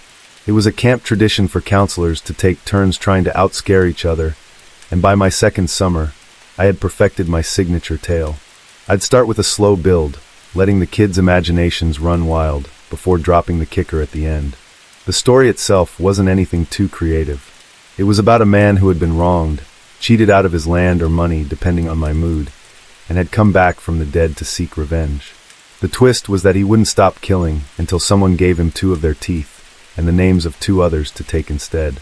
It was a classic campfire story, creepy but not too over the top. What made it memorable was the way I ended it. You see, I have a bit of a dental oddity. When I was a kid, 2 of my adult teeth never came in, leaving gaps in my smile. For years, I wore a retainer with 2 fake teeth attached to fill the spaces. By the time I was a counselor, I'd gotten used to it and rarely thought about it, but it turned out to be the perfect prop. At the climax of the story, just when the kids were leaning in close to the fire, wide-eyed and shivering, I casually pop out my retainer, grin, and say, "Guess who already gave up their teeth?" It never failed to send them screaming back to their cabins. That summer, though, things got weird. It was the middle of July, and the camp was in full swing. I had a group of 10-year-olds in my cabin, rowdy but good-natured for the most part. We'd just finished a long day of canoeing and crafts, and everyone was looking forward to the evening campfire. The night started like any other. The fire crackled in the center of the circle, casting flickering shadows on the surrounding trees. The kids were restless, whispering and giggling as marshmallows roasted on sticks. When it was my turn to tell a story, I launched into my usual routine. The kids hung on every word, just as they always did, and when I reached the end, I pulled out my retainer and flashed them my gap-toothed grin. The reaction was perfect. Shrieks, laughter, and a few "you gross" comments. I grinned, pleased with myself, and sent them off to bed. But later that night, I woke to the sound of footsteps outside the cabin. At first, I thought it was one of the boys sneaking out. It wasn't uncommon for kids to try to meet up with their friends or pull pranks after lights out. So I got up, grabbed my flashlight, and stepped outside. The air was cool, and the trees swayed gently in the breeze, but there was no one in sight. "All right, back to bed?" I muttered, assuming whoever it was had scurried back inside. I did a quick head count, and found all the boys sound asleep in their bunks. Feeling a little foolish, I crawled back into bed. The next morning, I overheard 2 of the kids whispering during breakfast. I heard him, one of them said. "He was outside our cabin last night." "Who?" the other asked. "The guy from the story. The one with the teeth." I rolled my eyes and chalked it up to overactive imaginations. After all, scaring them was the whole point of the story, right? Still, the idea that they were spooked enough to believe it made me feel a little guilty. I decided to tone things down the next time I told the tale. That afternoon, I went down to the lake for free swim. The kids were splashing around, and the other counselors were chatting on the dock. I was halfway through a conversation about the upcoming talent show when I noticed one of the boys standing alone at the edge of the water. "Everything okay?" I asked as I approached him. He nodded, but didn't say anything. His eyes were fixed on the tree lean across the lake. "Look," he finally said, pointing. I followed his gaze, but didn't see anything unusual. Just trees and shadows. "What are you looking at?" asked. "There was a man," he said quietly. "Right there. He was watching us." I squinted, trying to make sense of what he was saying. There was no one there. "Probably just a hiker," I said, trying to reassure him. "This place gets plenty of visitors." He didn't look convinced, but before I could say anything else, one of the other counselors called for swim time to end, and the moment passed. That night, things escalated. After lights out, I was doing my rounds when I heard something again. This time, a low rustling sound outside the cabin. I froze, my heart thudding in my chest. Slowly, I moved to the window and peeked out. In the moonlight, I saw a figure standing just beyond the edge of the trees. He was tall and motionless, his face obscured by shadows. For a moment, I thought it might be one of the older campers pulling a prank, but something about the way he stood, so still, so deliberate, made my stomach churn. I grabbed my flashlight and stepped outside, but by the time I got to the spot, he was gone. The next day, the boys were buzzing with rumors. A few claimed they'd seen the man too, while others insisted it was just a joke. The counselors were skeptical, but I could tell some of them were uneasy. The woods around the camp suddenly felt a little darker, a little more menacing. By the end of the week, I was on edge. Every rustle of leaves, every crack of a twig, set my nerves on fire. I tried to tell myself it was all in my head, that I'd spooked myself by feeding into the kids' stories, but the feeling wouldn't go away. On the last night of the session, we held a big bonfire to celebrate. The kids were excited, but I couldn't shake the sense that something was off. As the fire died down and the kids drifted back to their cabins, I stayed behind to help clean up. That's when I found it. Lying in the dirt near the fire pit was a retainer, exactly like mine, with 2 fake teeth attached. I picked it up, my hands trembling. It wasn't mine. I had mine in my pocket. I looked around, half expecting someone to jump out of the shadows and yell, "Gotcha!" But there was no one there. I threw the retainer into the fire and watched it melt. The next morning, I packed my things and left camp, telling the director I wouldn't be back the following summer.